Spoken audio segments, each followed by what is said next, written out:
ஒரே ஒரு ஊர். அந்த ஊருக்கு பேரு கொடையாளிப்பட்டி. அந்த பேருக்கு தகுந்த மாதிரி தான் அந்த ஊர் மக்களும். யார் என்ன கேட்டாலும் இல்லைன்னு சொல்லாம கொடுப்பாங்க.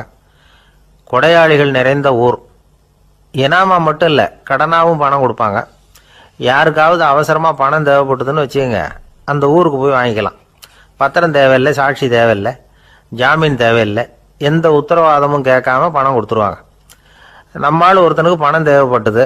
சொந்த பந்தமெல்லாம் கேட்டு பார்த்தா யாரும் கொடுக்குற வழியா தெரியல. எல்லாரும் அவங்கவுங்க சௌரியத்தை பார்க்குறவங்க, அடுத்தவங்க சௌரியத்தை பற்றி கவலைப்படாதவங்க. இவன் எல்லாரையும் கேட்டு பார்த்துட்டு சோர்ந்து போய் உக்காந்துட்டான். அந்த நேரம் தான் கொடையாளிப்பட்டியை பற்றி கேள்விப்பட்டான். அப்படி ஒரு ஊர் இருக்கிறது தெரிஞ்சதும் அந்த ஊருக்கு வழி கேட்டுக்கிட்டு ஒரு நாள் புறப்பட்டு போனான். வயல்காட்டு வழியாக போக வேண்டியிருந்தது. மெதுவாக நடந்து ஊர் எல்லைக்கு வந்துட்டான். 2 பக்கமும் விவசாய வேலைகள் மும்முரமாக நடந்துக்கிட்டு இருக்குது. ஏர் உழுதுகிட்டு இருக்கிறாங்க. அப்போ அங்கே ஒரு ஆளை பாம்பு கடிச்சுட்டுது. பக்கத்தில் வேலை செஞ்சுக்கிட்டு இருந்தவங்க ஓடி வந்தாங்க. அவசரமாக செய்ய வேண்டிய முதல் உதவியெல்லாம் செஞ்சு பார்த்தாங்க. பலன் இல்லை. அந்த ஆள் செத்து போட்டான். அவன் செத்து விட்டான்னு தெரிஞ்சதும் அவனை தூக்கி வரப்பு மேலே போட்டுட்டு எல்லாரும் அவங்கவுங்க வேலையை கவனிக்க ஆரம்பிச்சிட்டாங்க. அங்கே ஒரு ஆள் இவனை பார்த்து சொன்னான், ஐயா, நீங்கள் போகிற வழியில் இவன் சொந்தக்காரன் இவனுக்கு சோறு கொண்டுகிட்டு வருவான். இவன் இங்கே செத்துட்டான்னு அவங்ககிட்ட சொல்லிவிடுங்க அப்படின்னா. இவனுக்கு ரொம்ப ஆச்சரியம். என்னடா இது, பாம்பு கடிச்சுட்டுதுன்னதும் பதறி அடிச்சுக்கிட்டு ஓடி வந்தாங்க, செத்துட்டான்னதும் பேசாமல் தூக்கி போட்டுட்டு போயிட்டாங்க அப்படின்னு நினச்சிக்கிட்டே நடந்து போகிறான். எதிரில் சோறு கொண்டுகிட்டு ஒரு ஆள் வந்தான். இவன் விவரத்தை சொன்னான். அங்கே அவங்க சொந்தக்காரன் பாம்பு கடிச்சு செத்து போட்டான் அப்படின்னா. அவன் கொஞ்ச நேரம் அமைதியாக நின்னான். அதுக்கப்புறமா அங்கேயே வரப்பில் உட்காந்து கொண்டுகிட்டு வந்த சோத்தை தானே சாப்பிட்டு முடித்தான். பேசாமல் எழுந்திரிச்சு திரும்பி போயிட்டான். கொஞ்சம் கூட பதறல, அழலை. இப்படியும் ஒரு ஊரா அப்படின்னு நினச்சி ஆச்சரியப்பட்டுக்கிட்டே இவன் ஊருக்குள்ளே போனான். ஒரு பெரிய மனுஷனை பார்த்து பணம் கேட்டான். அவரும் இவனோட பேரையும் ஊரையும் மட்டும் விசாரிச்சுக்கிட்டு தேவையான பணத்தை கொடுத்துட்டார். பணத்தை வாங்கிட்ட பிறகு தன்னுடைய மனசை அரிச்சுக்கிட்டு இருந்த அந்த விஷயத்தை பற்றி கேட்டான். ஐயா, வழியில் ஒருத்தன் செத்துட்டான், அவனை அப்படியே தூக்கி வரப்பில் போட்டுட்டு எல்லாரும் வயல்வெளி வேலைகளை பார்த்துக்கிட்டு இருக்கிறாங்களே அப்படின்னா. இதுக்கு அந்த பெரியவர் சொன்னார், ஆமாம், அப்படி தான் செய்வோம். வேலை முடிஞ்சு வீட்டுக்கு திரும்புகிறப்போ அவனை தூக்கிட்டு வந்து அடக்கம் பண்ணிடுவோம் அப்படின்னார். ரொம்ப ஆச்சரியமாக இருக்கே அப்படின்னா. ஏன் உங்கள் ஊரில் யாராவது செத்துட்டா என்ன பண்ணுவீங்க அப்படின்னு கேட்டார். என்ன இப்படி கேட்குறீங்க, எங்கள் ஊரில் எல்லாம் பணத்தை தூக்க விட மாட்டாங்க, ஒப்பாரி வைப்பாங்க, கட்டி புரண்டு அழுது புலம்பி தீர்த்துருவாங்க அப்படின்னா. இவன் பெரியவர் பார்த்தார். அவங்ககிட்ட கொடுத்த பணத்தை லபக்குன்னு பறிச்சுக்கிட்டார். திருப்பி வாங்கிட்டார். இவன் பதறி போய் நிற்கிறான். அவர் சொன்னார், பணத்தையே விட மாட்டேன்னு கட்டுப்பிடிச்சி அழுதா நான் கொடுத்த பணத்தை மட்டும் எப்படி திருப்பி கொடுக்க போகிறேன், போயிட்டு வா அப்படின்னு விரட்டி விட்டாராம். இந்த கதையை நண்பர் ஒருத்தர் சொன்னார். கதை வேடிக்கையாக தெரிஞ்சால் கூட இதில் கருத்து உண்டு. பணம் பிணம் இது ரெண்டையுமே விடுறதுக்கு அவ்வளவு சுலபமாக மனம் வர்றதில்லை. இந்த 2 விஷயங்கள்லேயும் அறிவார்ந்த செயல்பாடு தேவை. ஒரு பேருந்து மரத்தில் மோதி விட்டது. எல்லாரும் அடிபட்டு முனைகிட்டு கிடக்கிறாங்க. டிரைவர், கண்டக்டர் இவங்களுக்கும் அடி. அவங்களும் ஒரு பக்கம் கிடக்கிறாங்க. ஒரு மூலையில் கிடக்கிற ஒருத்தன் மெதுவாக முக்கி முனகி கண்டக்டர்னு சத்தம் போடுறான். கண்டக்டர் மெதுவாக நகர்ந்து அவங்ககிட்ட போய் என்னன்னு விசாரிக்கிறார்.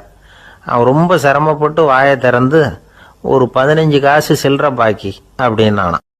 கத்தியை தீட்டாதே, புத்தியை தீட்டு அப்படின்னு ஒரு பெரியவர் புத்தி சொன்னார். அதை கேட்ட ஒரு இளைஞன், அது எப்படி பெரியவரை புத்தியை தீட்டுறது? கத்தியை தீட்டுன்னு சொன்னால் ஒரு கருங்கல்லில் கத்தியை தேய்க்கலாம், புத்தியை தீட்டுன்னு சொன்னால் எப்படி தலையை கொண்டுட்டு போய் தரையில் தேய்ச்சிக்கிட்டு இருக்க முடியுமா அப்படின்னா. அந்த பெரியவர் உடனே புரிஞ்சுக்கிட்டார், இந்த இளைஞனுக்கு புத்தி கூர்மை கம்மி அப்படிங்கிறத புரிஞ்சுக்கிட்டார். அது சரி, அறிவுக்கும் புத்திசாலித்தனத்துக்கும் என்ன வித்தியாசம்? இது ஒரு முக்கியமான கேள்வி. அறிவுன்னா என்ன, புத்திசாலித்தனம்னா என்ன? இதே கேள்வியை சாக்ரட்டிஸ் கிட்ட அவருடைய சீடன் ஒருத்தன் கேட்டானான். ஐயா, அறிவுக்கும் புத்திசாலித்தனத்துக்கும் என்னங்க வித்தியாசம் அப்படின்னு கேட்டிருக்கான். சாக்ரட்டிஸ் நிமிர்ந்து பார்த்துருக்கிறார் அந்த சீடனை. அதுக்கப்புறம் சொன்னாராம், நான் சொல்கிறேன் உன்னுடைய கேள்விக்கு பதில், ஆனால் அதுக்கு முன்னாடி நீ ஒரு காரியம் பண்ணணும்னாரான். என்னங்க செய்யணும் சொல்லுங்கன்னு இருக்கான்.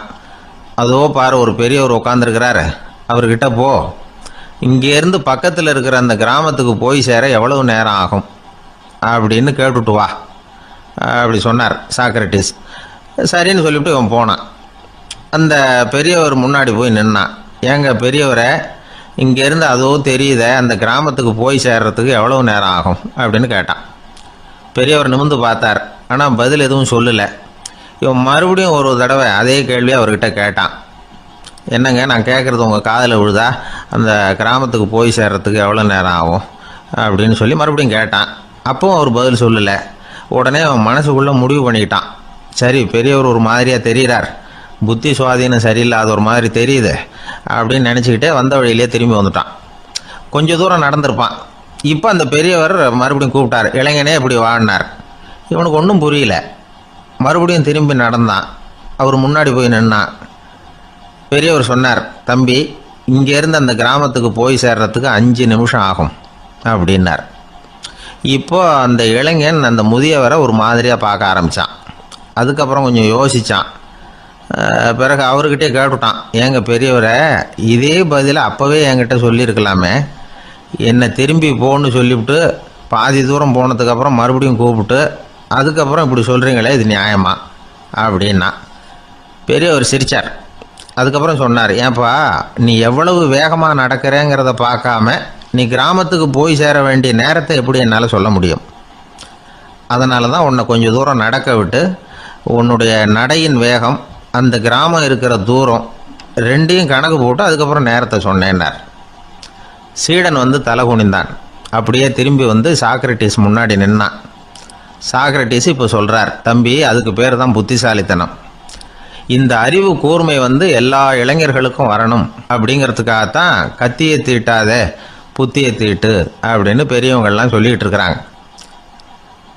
புத்தியை தீட்டுறவங்கெல்லாம் வாழ்க்கையில் அறிவாளியாகிறாங்க, தீட்டாதவங்க கோமாளியாகிறாங்க. இதுதான் இன்றைக்கி நடக்கிறது. அதனால் அறிவு கூர்மைங்கிறது வேற. இந்த காலத்து ஆசாமி ஒருத்தர் இன்னொருத்தரை பார்த்து கேட்டார், ஏங்க, ஒரு விமானம் இங்கேருந்து புறப்பட்டு 2 மணி நேரத்தில் மதுரைக்கு போய் சேருது. நல்லா கவனிங்க, ஒரு விமானம் இங்கேருந்து புறப்பட்டு 2 மணி நேரத்தில் மதுரைக்கு போய் சேருது அப்படின்னா என்னோட வயசு என்னன்னு கேட்டார். இவர் கேட்குறதுல ஏதாவது அர்த்தம் இருக்கா? அதாவது இங்கேருந்து புறப்பட்டு 2 மணி நேரம் ஆகுது மதுரைக்கு போகிறதுக்கு, அப்படின்னா என் வயசு என்னன்னு கேட்குறாரு. இதை கேட்ட உடனே அவர் பதில் சொன்னார், அப்படின்னா உங்களோட வயசு 20 அப்படின்னார். எப்படிங்க அவ்வளவு கரெக்டாக சொன்னீங்க அப்படின்னு கேட்டார். வேற ஒன்றும் இல்லை, எங்கள் பக்கத்து வீட்டில் ஒரு முழு பைத்தியம் இருக்குது, அதோட வயசு 40, அப்படின்னா உன் வயசு 20 தான் இருக்கணும் அப்படின்னார். அரை பைத்தியம்னு முடிவு பண்ணிக்கிட்டார். அதனால் வாழ்க்கையில் அறிவு கூர்மைங்கிறது ரொம்ப அவசியம். அந்த புத்திசாலித்தனம் இருக்கிறவங்க வாழ்க்கையில் வெற்றி பெறுவது நிச்சயம். ஒரு ஊரில் ஒரு மன்னர் இருந்தார். ஒரு நாள் அவருடைய அரசவைக்கு ஒரு ஓவியன் வந்தான். அவன் சீனா தேசத்திலிருந்து வந்தவன், தாவோ சிந்தனையாளன். அவன் அங்கே வந்து மன்னர் முன்னாடி நிற்கிறான். யாரும் செய்ய முடியாத ஒரு காரியத்தை என்னால் செய்ய முடியும்னா. இவன் இப்படி சொன்னதை கேட்டதும் ஏற்கனவே அங்கே இருந்த அரசவை ஓவியன் ஒருத்தனுக்கு கோபம் வந்துட்டுது. இதோ பாரு, இப்படிலாம் பேசக்கூடாது, நான் வேணும்னா உன்னுடைய சவாலை ஏற்றுக்கிறேன் அப்படின்னா. நாம் 2 பேரும் ஓவியம் தீட்டுவோம், அதை பார்த்துட்டு நம்ம 2 பேரில் யார் சிறந்த ஓவியன் அப்படிங்கிறத மன்னரே தீர்மானம் செய்யட்டும், என்ன சொல்கிற அப்படின்னு கேட்டான். அவனும் சரின்னு ஒத்துக்கிட்டான். போட்டி ஆரம்பமாச்சு. அரசர் அவங்களுக்கு 2 சுவர்களை ஒதுக்கி கொடுத்தார். 6 மாத காலம் அவகாசம் கொடுத்தார். 2 ஓவியர்களும் அவங்கவுங்க வேலையை ஆரம்பித்தாங்க. இரவு பகலாக வேலை செய்ய ஆரம்பிச்சுட்டாங்க. 6 மாதம் முடிஞ்சது. அரசர் வந்து பார்த்தார். முதல்ல தன்னுடைய அரசவை ஓவியர் தீட்டி இருந்த ஓவியத்தை பார்த்தார். ரொம்ப பிரமாதமாக இருந்தது, பாராட்டினார். இதோ பாரு, உன்னுடைய ஓவியம் அற்புதமாக இருக்கு, உயிரோட்டம் உள்ளதாக இருக்குது, கலையின் உச்சமே இதுதான், இதை விட சிறந்த ஒரு ஓவியத்தை வேற யாராலையும் படைக்க முடியாது அப்படின்னார். அதுக்கப்புறம் அந்த சீன ஓவியன்கிட்ட போனார். எங்க உன்னுடைய ஓவியம்னு கேட்டார். திரைச்சீலையை விலக்கி விட்டு பாருங்கன்னா. மன்னர் வந்து அந்த திரைச்சீலையை விளக்குனார். உள்ள வந்து ஓவியம் இருக்க வேண்டிய இடம் கண்ணாடி மாதிரி தெரிஞ்சுது. அவன் அந்த 6 மாச காலமா அந்த சுவரை வந்து தேய்ச்சி தேய்ச்சி கண்ணாடி மாதிரி ஆக்கி வச்சிருக்கிறான். அதுக்கு நேராக எதிர் சுவரில் அரசவை ஓவியம் தீட்டின ஓவியம் இருக்கு. அது எதிரில் இருந்த இந்த கண்ணாடியில பட்டு பிரதிபலிக்குது. மன்னர் யோசனை பண்ண ஆரம்பிச்சார். அப்புறம் அந்த சீன ஓவியனை பார்த்து கேட்டார், இதை பாரு, நீ என்னுடைய ஆளை தோற்கடிச்சுட்ட அப்படிங்கிறதுல சந்தேகம் இல்லை. ஆனாலும் எங்களை ஏமாத்தி இருக்கிற, எந்த ஓவியமும் நீ வரையிலையே அப்படின்னார். அரசே, இதுதான் உண்மையான ஓவியம், உயிருள்ள ஓவியம். இது மனோபாவங்களை பிரதிபலிக்கும், மாறுகின்ற காலங்களை அப்படியே காட்டும் அப்படின்னா அந்த சீன ஓவியன். கையால வரைகிற ஓவியங்கள்ல சலனம் இல்லை, கண்ணாடி அப்படி கிடையாது. சக்தியின் ஓட்டம் அதுல எப்பவும் இருந்துகிட்டே இருக்கும். கண்ணாடி மட்டுமே ஜீவன் உள்ள ஓவியமா இருக்க முடியுங்கிறத அந்த சீன ஓவியன் தெரிஞ்சு வச்சிருந்தான். ஏன்னா அவன் ஒரு தாவோ சிந்தனையாளன். ஒவ்வொரு குழந்தையும் இந்த கண்ணாடியோட தான் பிறக்குது. ஆனா நாம என்ன செய்யறோம்னா ஓவியங்களை கண்ணாடி மீது பதிப்பிச்சு விடுறோம். கண்ணாடி நம்மளை பிரதிபலிக்குது. நம்முடைய அழகோ அவலட்சணமோ கண்ணாடியை பாதிக்கிறது இல்லை. ஏன்னா அதுக்கு மனம் கிடையாது. கடந்து போன வினாடியை பத்தி அது சிந்திக்கிறது இல்லை. அடுத்த கணத்தை பத்தின எதிர்பார்ப்பும் அதுகிட்ட கிடையாது. அதுதான் பற்றற்ற நிலை. மனிதனுக்கு தேவைப்படுறது அதுதான். கண்ணாடி கிட்ட இருந்து நாம கற்றுக்கொள்ள வேண்டிய பாடம் இது. வாழ்க்கையில மனிதர்களை நேசிக்கலாம், உலகின் அழகையெல்லாம் பிரதிபலிக்கலாம், ஆனா எதையும் பற்றி கொண்டு விடக்கூடாது அப்படிங்கிறது பெரியவர்கள் அறிவுரை. துயரம்ங்கிறது பற்றுக்களின் சாயை. கண்ணாடி முன்னாடி நிக்கிறப்போவெல்லாம் நமக்கு இந்த ஞாபகம் வரணுமா. ஒரு குடும்ப தலைவர் ஒரு நாள் காலையில விடிஞ்சு எழுந்திரிச்சதும் சத்தம் போட்டார். யார் இந்த கருங்குரங்கு படத்தை என் ரூம்ல கொண்டாந்து மாட்டி வச்சது அப்படின்னு கத்தினார். சமையல் கட்டில இருந்து மனைவி பதில் சொன்னாங்க, தூக்க கலக்கத்துல உளராதுங்க, நல்லா பாருங்க, அது படம் கிடையாது, முகம் பார்க்கிற கண்ணாடி அப்படின்னாங்க. சில பேர் ஆளை பார்த்தா 60 வயசு மாதிரி தோணும். உண்மையான வயசு என்னன்னு பார்த்தா 40 அல்லது 45. சில பேரை பார்க்கறதுக்கு 45 மாதிரி தெரியும், உண்மையிலேயே 65 தாண்டி இருப்பாங்க. ஒரு மனிதனுக்கு 2 வகையான வயது உண்டுங்கிறார் ஓஷோ. அதாவது உடம்புக்குன்னு ஒரு வயசு, மனசுக்குன்னு ஒரு வயசு. முதல் உலக மகாயுத்தம் நடந்தது இல்லையா, அது முடிஞ்சதுக்கு அப்புறம் முதல் தடவையா மனிதனின் மூளை வளர்ச்சியை பத்தி மனநல வைத்தியர்கள் ஒரு கணக்கெடுப்பு சோதனை நடத்தினாங்களாம். அது வரைக்கும் மனிதனுக்கு 2 வகையான வயது உண்டுன்னு யாரும் சிந்திச்சதே இல்லையா. அந்த உலக மகாயுத்தம் முடிஞ்சதுக்கு அப்புறம் மனிதனுடைய சராசரி மனதின் வயதை கணக்கிட்டு பார்க்கும் பொழுது அவங்களுக்குலாம் ரொம்ப அதிர்ச்சியா இருந்துதான். ஏன்னா அது ரொம்ப பின்தங்கிய நிலையில இருந்திருக்கு, வளர்ச்சி அடையாத நிலையில இருந்திருக்கு. அவங்க கண்டுபிடிச்ச பிரகாரம் அப்போ மனசோட சராசரி வயசு என்ன தெரியுமா, 14. அப்படின்னா பாத்துங்க, உடல் ரீதியா ஒருத்தரோட வயசு 70 கூட இருக்கலாம், ஆனா மனசோட வயசு 14 தான். இதுக்கு நேர்மாறா அமைஞ்சு போச்சுன்னு வச்சுங்க. அதாவது ஒருத்தருக்கு உண்மையிலேயே 14 வயசு, அதாவது உடலோட வயசு 14, அவரோட மனசின் வயசு 70ன்னு வச்சுக்கோங்க. இப்படி அமைஞ்சுட்டுதுன்னா அவர் சீக்கிரம் ஞானத்தன்மை அடைஞ்சிருவார் அப்படின்னு அர்த்தம். இப்ப நமக்கெல்லாம் உடம்போட வயசு மனசோட வயசு ரெண்டும் ஒன்னா இருந்துட்டா அதுவே போதும், அதுவே பெரிய விஷயம். இப்ப எமர்சன் கிட்ட போய் ஒருத்தர் கேட்டாரா, உங்க வயசு என்ன அப்படின்னு. அவர் உடனே பதில் சொல்லியிருக்கார், 360 வருஷம் அப்படின்னாராம். கேட்டவர் குழம்பி போயிட்டார். அவர் என்ன சொல்றாரு, 360 வயசா? என்ன நம்ம காதல தான் சரியா விழலையா? எமர்சன் எப்பவும் உண்மையை பேசுற ஒரு சிறந்த அறிவாளி, அவர் இப்படிலாம் பொய் சொல்ல மாட்டாரே அப்படின்னு ஒரு யோசனை பண்ணிக்கிட்டே இவர் மறுபடியும் அவர் கிட்ட போனாராம். ஐயா, நீங்க சொன்னது சரியா என் காதல விழல, அதனால மறுபடியும் கேட்கிறேன், உங்க வயசு என்ன அப்படின்னாராம். எமர்சன் மறுபடியும் சொல்லியிருக்கிறார் 360 வருஷம்னு.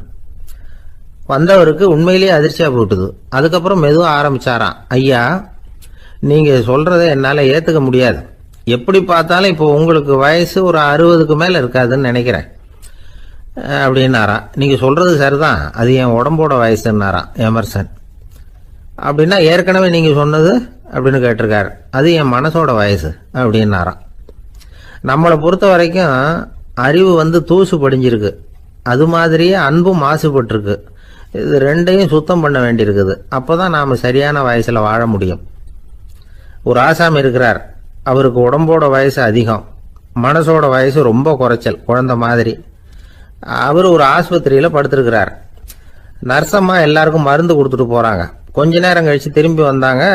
அப்ப இவர் அந்த அம்மாவை கூப்பிட்டு சொல்றார், இதை பாருங்க சிஸ்டர், நீங்க எல்லாருக்கும் சின்ன சின்ன மாத்திரையா கொடுத்துட்டு எனக்கு மட்டும் நீளமான மாத்திரையா கொடுத்துட்டீங்க, முழுங்கிறதுக்கு ரொம்ப கஷ்டமா போச்சு, இனிமே எனக்கும் சின்ன மாத்திரையா கொடுங்க சிஸ்டர் அப்படின்னாராம். அந்த அம்மா உடனே அதிர்ச்சி ஆகி தலையில அடிச்சுக்கிட்டாங்களாம். நான் கஷ்டப்பட்டு மாத்திரையை முழுங்கினத்துக்கு நீங்க ஏமா தலையில தட்டிக்கிறீங்க அப்படின்னு கேட்டிருக்காரு இவர். இதுக்கு அவங்க சொல்லியிருக்கிறாங்க, நான் உங்களுக்கு கொடுத்துட்டு போனது மாத்திரை இல்லைங்க, அது தெர்மாமீட்டர் அப்படின்னாங்களாம். ஒருத்தர் மனசுல நிம்மதி இல்லாம உட்காந்துருந்தார். என்ன சார் விஷயம் அப்படின்னு விசாரிச்சேன். அகலக்கால் வச்சுட்டேன், அதுதான் அவதிப்படுறேன்னார். விவரமா சொல்லுங்கன்னு. வீடு கட்டணும்னு ஆரம்பிச்சேன், வேலை பாதியிலேயே நிக்குது, கையில பணம் இல்லை அப்படின்னார். இது மாதிரி ஆசாமிகள் பல பேரை நீங்க பார்த்துருக்கலாம். இவங்கெல்லாம் சுலபமா மன அழுத்தத்துக்கு ஆளாயிடுறாங்க.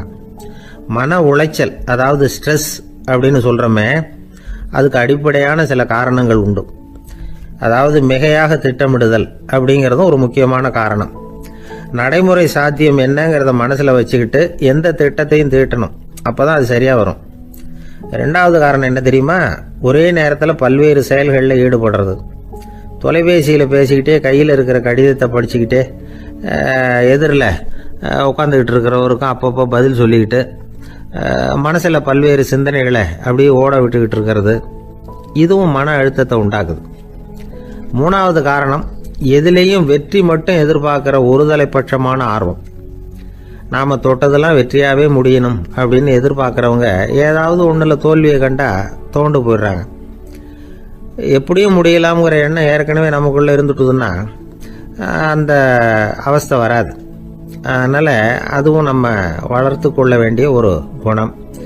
மன உளைச்சல் ஏற்படுறதுக்கு இன்னொரு காரணம், எதையும் வேகமாக செஞ்சுடணும் அப்படிங்கிற துடிப்பு. அந்த துடிப்பே மனசை அழுத்த ஆரம்பிச்சிடும். எந்த ஒரு காரியத்திலையும் தாமதமோ இடையூறோ ஏற்பட்டா அதை பொறுத்துக்கிற மனப்போக்கம் வேணும். அது இல்லாதவங்க அழுத்தத்துக்கு ஆளாயிடுறாங்க. சில பேர் வேலைன்னு எந்த நேரம் பார்த்தாலும் வேலையே கதின்னு கிடப்பாங்க. பொழுதுபோக்குக்கோ உடற்பயிற்சிக்கோ குடும்பத்தில் உள்ளவங்க அல்லது நண்பர்கள் கூட கலந்துரையாடவோ கொஞ்சம் கூட நேரம் ஒதுக்க மாட்டாங்க. இந்த சுபாவம் மன அழுத்தத்தை உண்டு பண்ணும். இதையெல்லாம் புரிஞ்சுக்கிட்டு அதிலிருந்து விடுபடுறது எப்படின்னு யோசிக்கணும். வல்லுநர்கள் இது தொடர்பாக சில யோசனைகளை சொல்லி வச்சிருக்கிறாங்க. அது என்னன்னா, வாழ்க்கைங்கிறது பிரச்சனைகளால் பின்னப்பட்ட ஒன்று. அது எப்பவுமே முடிவடையாத ஒரு தொடர்கதை அப்படிங்கிறத முதல்ல நாம் புரிஞ்சுக்கணும். ஒரே நேரத்தில் ஒரு காரியத்தில் மட்டுமே நாம் கவனம் செலுத்தணும். அடுத்தவங்க காரியத்தில் தலையிடக்கூடாது. எதையும் பேச ஆரம்பிக்கிறதுக்கு முன்னாடி நம்மை நாமே கேட்டுக்க வேண்டிய கேள்வி 2. 1, நான் சொல்ல போகிறது ரொம்ப முக்கியமானதா? 2வது, நான் சொல்கிறத அவங்க கேட்கறதுக்கு ஆசைப்படுறாங்களா? நான் பேசுறதுக்கு அது சரியான நேரம் தானா? இதை யோசித்து பார்த்ததுக்கப்புறம் எதையும் பேச ஆரம்பிக்கணும். முடிஞ்ச அளவுக்கு வளைந்து போகிற சுபாவத்தை வளர்த்துக்கணும். நம்ம நேரம் விலை மதிப்பு இல்லாதது, அதை வீணாக்கக்கூடாது. சிரிக்க தெரியலனாலும் பரவாயில்ல, முகத்தில் கொஞ்சம் புன்முறுவலாவது காட்டணும். இதெல்லாம் ரொம்ப முக்கியம். அடுத்தவங்க ஏதாவது செஞ்சால் உடனே நன்றி சொல்ல மறக்கக்கூடாது. தினமும் கொஞ்சம் நேரத்தை தனிமையில் செலவு பண்ணணும். மன உளைச்சலிருந்து விடுபடுறதுக்கு 3 முக்கிய வழிகள் சொல்கிறாங்க. அதை சுருக்கமாக ரெட் அப்படின்னு சொல்கிறாங்க. RED ஆங்கில எழுத்தில். அந்த முதல் எழுத்து R, அது என்னன்னா ரிலாக்ஸேஷன், அதாவது இடை ஓய்வு. 2வது E எக்ஸர்சைஸ், உடற்பயிற்சி. 3வது டயட், திட்டமிட்ட உணவு முறை. அதனால் தியானம், மூச்சு பயிற்சி இதெல்லாம் இந்த இடை ஓய்வுக்கு வழிகள். எந்த வேலையையும் தொடர்ந்து செய்யக்கூடாது. எல்லார்கிட்டையும் கலகலப்பாக பழகணும். மாதத்துக்கு ஒரு நாளாவது குடும்பத்தோடு வெளியில் போயிட்டு வரணும். சுலபமான உடற்பயிற்சிகளை செய்யலாம். உடற்பயிற்சிங்கிறது நமக்காக நாம் செய்கிற ஒரு நீண்டகால முதலீடு அப்படின்னு சொல்லுவாங்க. அதாவது லாங் டேர்ம் இன்வெஸ்ட்மெண்ட்டாக. அளவோடு சாப்பிட்ணும், மெதுவாக சாப்பிட்ணும். இதெல்லாம் கொஞ்சம் மனசில் வச்சுக்கிட்டு நடந்துக்கிட்டால் மகிழ்ச்சியாக வாழலாம். சில பேர் சாப்பாட்டு விஷயத்தில் ரொம்ப அக்கறை எடுத்துக்கிறது உண்டு. ஒரு குண்டு ஆசாமி சாப்பிட உக்காந்தார். முதல்ல ஒரு மாத்திரை சாப்பிட்டார். எதுக்குன்னு கேட்டோம். பசி எடுக்கிறதுக்குன்னார். சாப்பிட்டு முடிச்சார். பிறகு மறுபடியும் ஒரு மாத்திரை சாப்பிட்டார். இது எதுக்குன்னு கேட்டோம். சாப்பிட்டது ஜீரணமாகறதுக்கு அப்படின்னார். ஒருத்தர் இருக்கார், நல்ல உத்தியோகத்தில் தான் இருக்கிறார். ஆனால் எப்போ பார்த்தாலும் முகத்தை வெறுப்பாக வச்சிருப்பார். அப்படியே வருவார் போவார். ஏன் சார் இப்படி இருக்கிறீங்க அப்படின்னு விசாரித்தோம். ஏன்டா இந்த வேலைக்கு வந்தோம்னு இருக்கு சார் அப்படின்னார். உங்கள் வேலை உங்களுக்கு பிடிக்கலையா அப்படின்னு கேட்டோம். இல்லைன்னார். இப்படிப்பட்டவங்க வெற்றிகரமான வாழ்க்கை வாழ முடியாது. இது நிபுணர்கள் கருத்து. வேலையை நேசிக்க தெரிந்தவர்கள் வெற்றி பெறுவார்கள் அப்படிங்கிறாங்க அவங்க. எந்த துறையாக இருந்தாலும் சரி, அந்த துறையில் வெற்றிகரமாக இருக்கிறவங்கள விசாரித்து பாருங்கள். எனக்கு என்னுடைய வேலை ரொம்ப பிடிக்கும் அப்படின்னு சொல்கிறவங்களாக தான் இருப்பாங்க. அப்படி இருந்தால் தான் அது வெற்றிகரமாக இருக்க முடியுது அவங்களால. ஒருத்தனுக்கு பிடித்தமான பொழுதுபோக்கே அவனுடைய தொழிலாக இருந்துட்டுதுன்னா அவனை மாதிரி கொடுத்து வச்சவன் வேற யாரும் இல்லை அப்படிங்கிறார் பெர்னாட் ஷா. ஒரு தடவை மன்னர் ஹுமாயூன் உயிரை தண்ணீர் முண்டு ஊற்றுகிற தொழிலாளி ஒருத்தர் காப்பாத்தினாராம் அந்த ஹுமாயூன் உயிரை. உடனே மன்னர் கேட்டிருக்கார், உனக்கு என்ன வேணும்னாலும் கேளு தரேன், உயர் பதவி வேணுமா அப்படின்னு கேட்டாராம். மன்னா, மக்களின் தாகம் தீர்க்கக்கூடிய இந்த பணியை விட உயர்ந்தது உண்டா அப்படின்னாராம் அந்த தொழிலாளி. அவரால் அவருடைய வேலையை நேசிக்க முடிஞ்சுது, அதனால மகிழ்ச்சியா இருக்க முடிஞ்சுது. நாமெல்லாம் அப்படி இல்லை, வேலை கிடைக்கிற வரைக்கும் கிடைச்சா போதும் அப்படின்னு இருக்கோம். கிடைச்சதுக்கு அப்புறம் ஏன்டா அந்த வேலைக்கு வந்தோம்னு ரொம்பவும் அழுத்துக்குவோம். சரி, நாம் இருக்கிற இடத்துல நாம் வெற்றிகரமாக இருக்க வழி உண்டா அப்படின்னா உண்டுன்னு சொல்கிறாங்க. அதாவது மன இயல் நிபுணர்கள் இருக்கிறாங்க இல்லையா, அவங்க அதுக்கு முக்கியமாக 6 வழிகள் சொல்கிறாங்க. நீங்கள் ஒரு அலுவலகத்தில் வேலை பார்க்குறவரா அப்படின்னா இதை கேளுங்க. அதாவது உங்கள் மேலதிகாரி எதிர்பார்ப்புக்கு தகுந்த மாதிரி உங்கள் வேலை இருக்குதா? அப்படி இல்லைன்னா முதல்ல உங்கள் வேலையின் தரம் உயரணும். உங்களுக்கு மேலே கீழே வேலை பார்க்குற பணியாளர்கள் கிட்ட நல்ல விதமாக பழகுறீங்களா? அந்த உறவு முறையில் ஏதாவது குறை இருந்தால் அதை கண்டுபிடிச்சி சரி பண்ணுங்க. நம்பிக்கைக்கு உரியவர் அப்படின்னு நீங்கள் பேர் எடுக்கணும். நீங்கள் எடுக்கிற முடிவு நல்ல முடிவாக தான் இருக்கும் அப்படின்னு அடுத்தவங்க சொல்லணும். உங்கள் தோற்றத்துக்கு முக்கியத்துவம் கொடுங்க. இது மனம் உடல் ரெண்டும் சம்பந்தப்பட்டது. அதனால மனசையும் ஆரோக்கியமாக வச்சிருக்கணும், உடம்பையும் ஆரோக்கியமாக வச்சிருக்கணும். உங்களுடைய நிர்வாகம் செயல்படுற விதத்தை நல்லா புரிஞ்சு வச்சுக்கணும். உங்களுடைய நிர்வாகம் இப்போ ஒரு காரியம் செய்யுதுன்னு வச்சுங்க, ஏன் அப்படி செய்யுது, எதுக்காக அப்படி செய்யுது, அதனுடைய குறிக்கோள் என்ன, அது நீடிக்கிறதுக்கு காரணம் என்ன, இதெல்லாம் தெரிஞ்சுக்கணும். சிரிப்புக்கு வஞ்சகம் பண்ணக்கூடாது, நல்லா சிரிக்கணும், அப்போதான் அது திரும்ப கிடைக்கும். கடந்த கால தோல்வியை பற்றி கவலைப்படக்கூடாது. முதலாளி விருப்பம் தெரிஞ்சு நடந்துக்கிறது நல்லது தான். அதுக்காக காக்கா பிடிக்கணுங்கிற அவசியம் இல்லை. உங்களுக்கு ஒரு பொறுப்பான வேலை கிடைக்குது, உடனே சத்தம் குழப்பம் அப்படின்னு சூழ்நிலையை இறுக்கமாக ஆக்கிடக்கூடாது. எந்த சூழலையும் இயல்பாக கையாளக்கூடியவர் அப்படிங்கிறத காட்டணும். இதெல்லாம் உங்கள் துறையில் நீங்கள் வெற்றி பெற நிபுணர்கள் சொல்கிற யோசனைகள். இவ்வளவு விவரமும் சொல்லிவிட்டு ஒருத்தரை பார்த்து கேட்டோம், இப்போ சொல்லுங்க, நீங்கள் செய்கிற வேலை உங்களுக்கு பிடிச்சிருக்குதா அப்படின்னோம். ரொம்ப ரொம்ப பிடிச்சிருக்குது அப்படின்னார். சரி, என்ன செஞ்சிட்டு இருக்கிறீங்க அப்படின்னு கேட்டோம். சும்மா தான் இருக்கிறேன் அப்படின்னார். ஒரு ஆள் அசையாமல் கிடக்கிறார், அவர் இருக்காரா போயிட்டாராங்கிறத எப்படி முடிவு பண்ணுறோம்? அவர் மூக்குக்கு முன்னாடி புறங்கையை வச்சு பார்க்குறோம், மூச்சு வருதா இல்லையா அப்படிங்கிறத கண்டுபிடிக்கிறதுக்காக. மூச்சுங்கிறது அவ்வளவு முக்கியமான ஒரு விஷயம். சுவாசம் இல்லைன்னா எதுவுமே இல்லை. நம்ம பூமி இருக்க அது கூட சுவாசிக்குதுங்கிறத சோவியத் விஞ்ஞானிகள் கண்டுபிடிச்சிருக்கிறாங்க. பூமிக்கு மேலே இருக்கிற மண் அடுக்கில் காற்றில் உள்ள ஆக்சிஜன் ஆக்சிகரணம் அடையுது அப்படின்னு தான் இதுவரைக்கும் எல்லாரும் நம்பிக்கிட்டு இருந்தாங்க. ஆனால் இப்போ என்ன கண்டுபிடிச்சிருக்கிறாங்கன்னா, அந்த ஆக்சிஜன் பூமிக்குள்ள 1 கிலோமீட்டர் ஆழம் வரைக்கும் ஊடுருவி போகுதான். பூமிக்குள்ள 2 பக்கமும் பல கிலோமீட்டர் வரைக்கும் பரவுதான். பூமிக்குள்ள இருக்கிற நீர்நிலை அடுக்குகள் தான் நுரையீரல் செய்கிற வேலையை செய்யுதான். நம்ம உடம்புல நுரையீரல் இல்லைன்னா ஒன்றும் நடக்காது. ஒரு மரத்தை தலைகீழா தொங்க போட்டால் எப்படி இருக்கும் அப்படி யோசிச்சு பாருங்க. அப்படித்தான் இதுவும், நுரையீரலும் அப்படித்தான் இருக்கும். வலது பக்கம் ஒன்று, இடது பக்கம் ஒன்று. வலது பக்கம் நுரையீரல் கொஞ்சம் பெருசாக இருக்கும், நுட்பமான நரம்பு குழாய்கள் அதில் இருக்கும். கோடிக்கணக்கான நுண்ணிய குழாய்களை வச்சுக்கிட்டு தான் அது வேலை செய்யுது. 25 கோடி குழாய்கள் இருக்கும். அதை அப்படியே முழுசாக பிரித்து பரப்புனா ஒரு டென்னிஸ் கோர்ட்டில் பாதி பரப்பளவு இருக்குமா. நுரையீரல் நிறம் கருஞ்சிவப்பு தான். புகை அதிகமாக உள்ளே போச்சுன்னா அது கருப்பாயிடுது. காற்றுல உள்ள பிராணவாயுவை இது இழுத்து எடுத்துக்கிட்டு ரத்தத்தை சுத்தப்படுத்துகிற முக்கியமான வேலையை இது செய்யுது. அசுத்த காற்றை வெளியில் அனுப்பி வச்சுருது. ஒருத்தர் வேகமாக ஓடி வரார், அவருக்கு மூச்சு இறைக்கும். பயங்கரமாக எதையாவது பார்த்து விடுறார், உடனே மூர்ச்சி ஆகிடுவார். இது மாதிரி சமயங்களில் வேற எந்த தூண்டுதலும் இல்லாமல் நுரையீரல் தானாகவே இயங்கும்.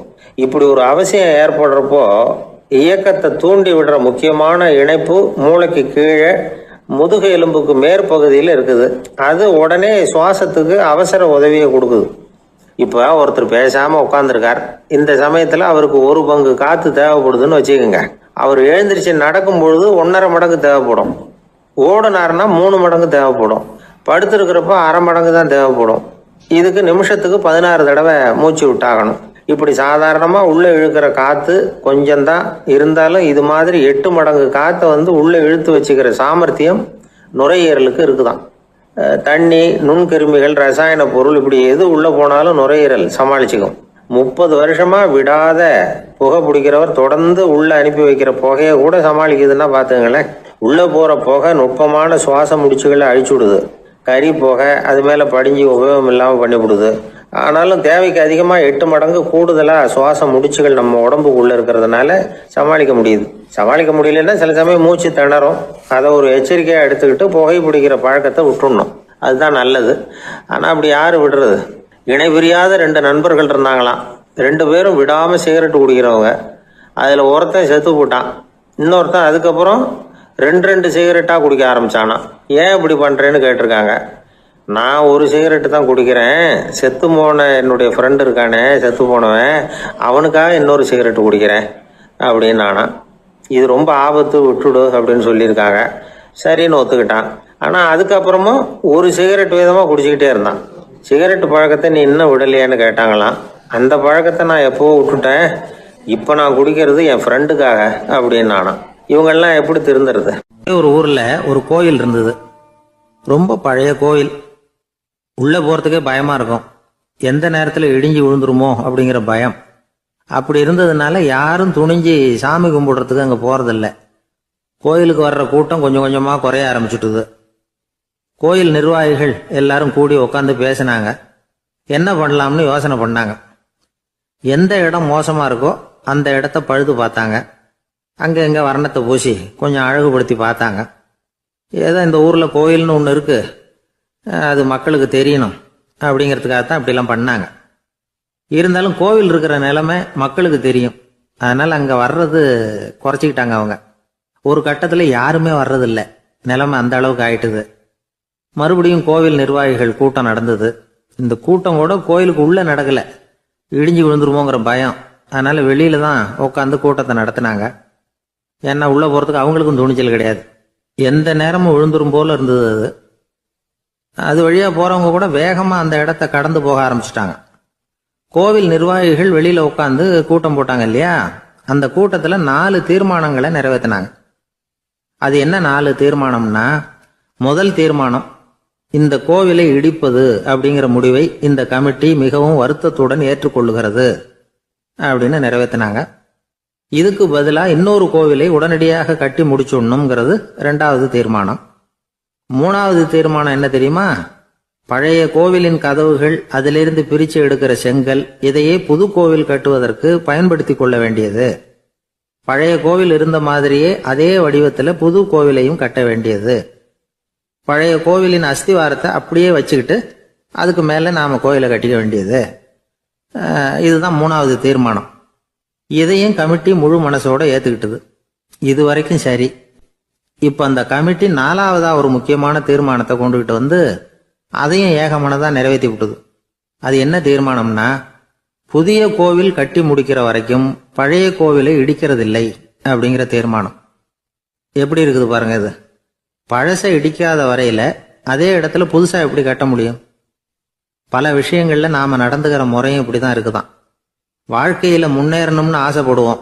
அதே நேரத்தில் அந்த முன்னேற்றத்துக்கு எது தடையாக இருக்கோ அதை விட்டு விடுறதுக்கும் மனசு வராது. வெளிநாட்டில் ஒரு பெரிய விருந்து நடந்துகிட்டு இருந்துதான். எல்லாரும் மது கோப்பையும் கையுமா அலைஞ்சிக்கிட்டு இருக்கிறாங்க. ஒருத்தர் மட்டும் கையில் எதுவும் இல்லாமல் ரொம்ப நல்ல பிள்ளையா சாதுவா ஒரு ஓரமாக தனியாக உட்காந்துருக்கிறார். அவர்கிட்ட நெருங்கி வாங்க மது சாப்பிடலாம் அப்படின்னு கூப்பிட்டாங்களாம். என்னை வற்புறுத்தாதீங்க, நான் என் மனசுக்குள்ள உறுதியாக தீர்மானம் பண்ணிவிட்டேன் அப்படின்னாராம். என்ன தீர்மானம் பண்ணியிருக்கீங்க அப்படின்னு கேட்டிருக்காங்க. ஏற்கனவே முழு போதையில் இருக்கும் பொழுது மறுபடியும் மது கோப்பையை தொடரதில்லை அப்படின்னு தீர்மானம் பண்ணியிருக்கேன் அப்படின்னாராம். ஒரு விவசாயி விதைக்கிறதுக்காக வயல்வெளி பக்கம் போறார். விதைகளை அள்ளி வீசினார். அப்போ என்ன ஆச்சுன்னா, சில விதைகள் பாதை ஓரத்தில் விழுந்தது. சில விதைகள் முள் செடிகள் மண்டி இருந்த புதருக்கு இடையில விழுந்தது. சில விதைகள் நல்ல நிலத்தில் விழுந்தது. பாதை ஓரத்தில் விழுந்த விதை என்ன ஆச்சுன்னா, அதெல்லாம் பறவைகள் கண்ணில் போட்டுவிட்டுது. உடனே உட்காந்து கொத்தி தின்னுட்டு போட்டுது. அதிகமாக மண் இல்லாத பாறை பகுதியில் விழுந்த விதையெல்லாம் லேசாக வேர் விட்டு முளைக்க ஆரம்பிச்சுது. அதுக்கப்புறம் வேறு கீழேயும் ஆழமாக போக முடியல, மேலேயும் சூரிய வெப்பம் அதிகம் தாங்க முடியல, எல்லாம் காஞ்சி கருகி போட்டுது. புதர் பகுதியில் சில விதைகள் விழுந்தது இல்லையா, முள் செடிகள் காடாக மண்டி போயிருந்தது. அதனால் முளைச்சி வர்ற செடிக்கு நெருக்கடி அதிகமாக போட்டுது, சரியாக வளர முடியல, விளைச்சலும் சரியா இல்லை. நல்ல நிலத்தில் விழுந்த விதைகள் மட்டும் நல்லா முளைச்சிது, நல்லா வளர்ந்தது, விளைச்சலும் பிரமாதமாக இருந்தது. இந்த கதையை சொல்லிவிட்டு கேட்க செவியுள்ளோர் கேட்கட்டும் அப்படிங்கிறார் இயேசு பெருமான். ஆமாம், இயேசு கடலில் நின்ற படகு ஒன்றில் உட்காந்துருக்கிறார். கடற்கரையில் ஏராளமான மக்கள் உட்காந்துருக்கிறாங்க. அந்த சமயத்தில் தான் இயேசு ஓமைகள் மூலமாக மக்களுக்கு பல உண்மைகளை சொல்லிகிட்டு இருக்கிறார். மக்கள் அந்த கதையை கேட்டுட்டு ஒன்றும் புரியாமல் முழிக்கிறாங்க. அதை கவனித்த இயேசு அந்த ஓமையை விளக்க ஆரம்பித்தார். இதில் அந்த விதைக்கிறவர் தான் இறைவன். அவருடைய வார்த்தைகளை விதைக்கிறார். அந்த வார்த்தைகளை கேட்கிற மக்கள் அந்த விழுந்த விதைகள் மாதிரி 4 வகையானவர்கள். சில பேர் பாதை ஓரத்தில் விழுந்த விதைகள் மாதிரி. இறைவன் வார்த்தைகளை அவங்க கேட்குறாங்க, ஆனால் தீய எண்ணங்கள் செய்கைகள் மூலமாக விதைக்கப்பட்ட வார்த்தைகள் அழிஞ்சு போடுது. இறைவன் வார்த்தைகளை கேட்ட உடனே மகிழ்ந்து போய் உடனே சில பேர் அதை ஏற்றுக்கிறாங்க. இவங்கெல்லாம் அந்த பாறை பகுதியில் விழுந்த விதைகள் மாதிரி. அதனால் இவங்கெல்லாம் வேறு இல்லாதவங்க, கொஞ்ச காலத்துக்கு இறை வார்த்தைகளுக்கு கீழ்ப்படிந்து நடப்பாங்க. அதனால் ஏதாவது இடைஞ்சல் ஏற்பட்டால் உடனே தடுமாறுவாங்க. தங்கள்கிட்ட இருக்கிற நல்ல பண்புகளை விட்டுட்டு பாவ வழிகளுக்கு போயிடுவாங்க. முள் செடிகளுக்கு இடையில விழுந்த விதைகள் மாதிரி உள்ளவங்க யாருன்னா, இவங்களுக்கு உலக கவலை உண்டு, செல்வத்தின் மீது மயக்கம் உடையவர்கள். உலக ஆசைகள் இவங்களுக்குள்ள பூந்துடுறதுனால அங்கே இருக்கிற நல்ல பண்புகள் மறைஞ்சு போயிடுது. அதனால் அவங்களும் உபயோகம் இல்லாதவங்களா ஆயிடுறாங்க. நல்ல மனிதர்கள் நல்ல நிலத்தில் விழுந்த விதைகளுக்கு ஒப்பானவர்கள். இவங்க இறை வார்த்தையை கேட்குறாங்க, அதை ஏற்றுக்கிறாங்க, அவங்களும் நல்லபடியாக வாழுறாங்க, அடுத்தவங்களுக்கும் உபயோகமாக இருப்பாங்க. இதுதான் இயேசு சொன்ன விளக்கம். நல்ல வார்த்தைகளை கேளுங்கள், நல்ல வார்த்தைகளை ஏற்றுக்கொள்ளுங்கள், அடுத்தவங்களுக்கு உபயோகமாக இருங்க.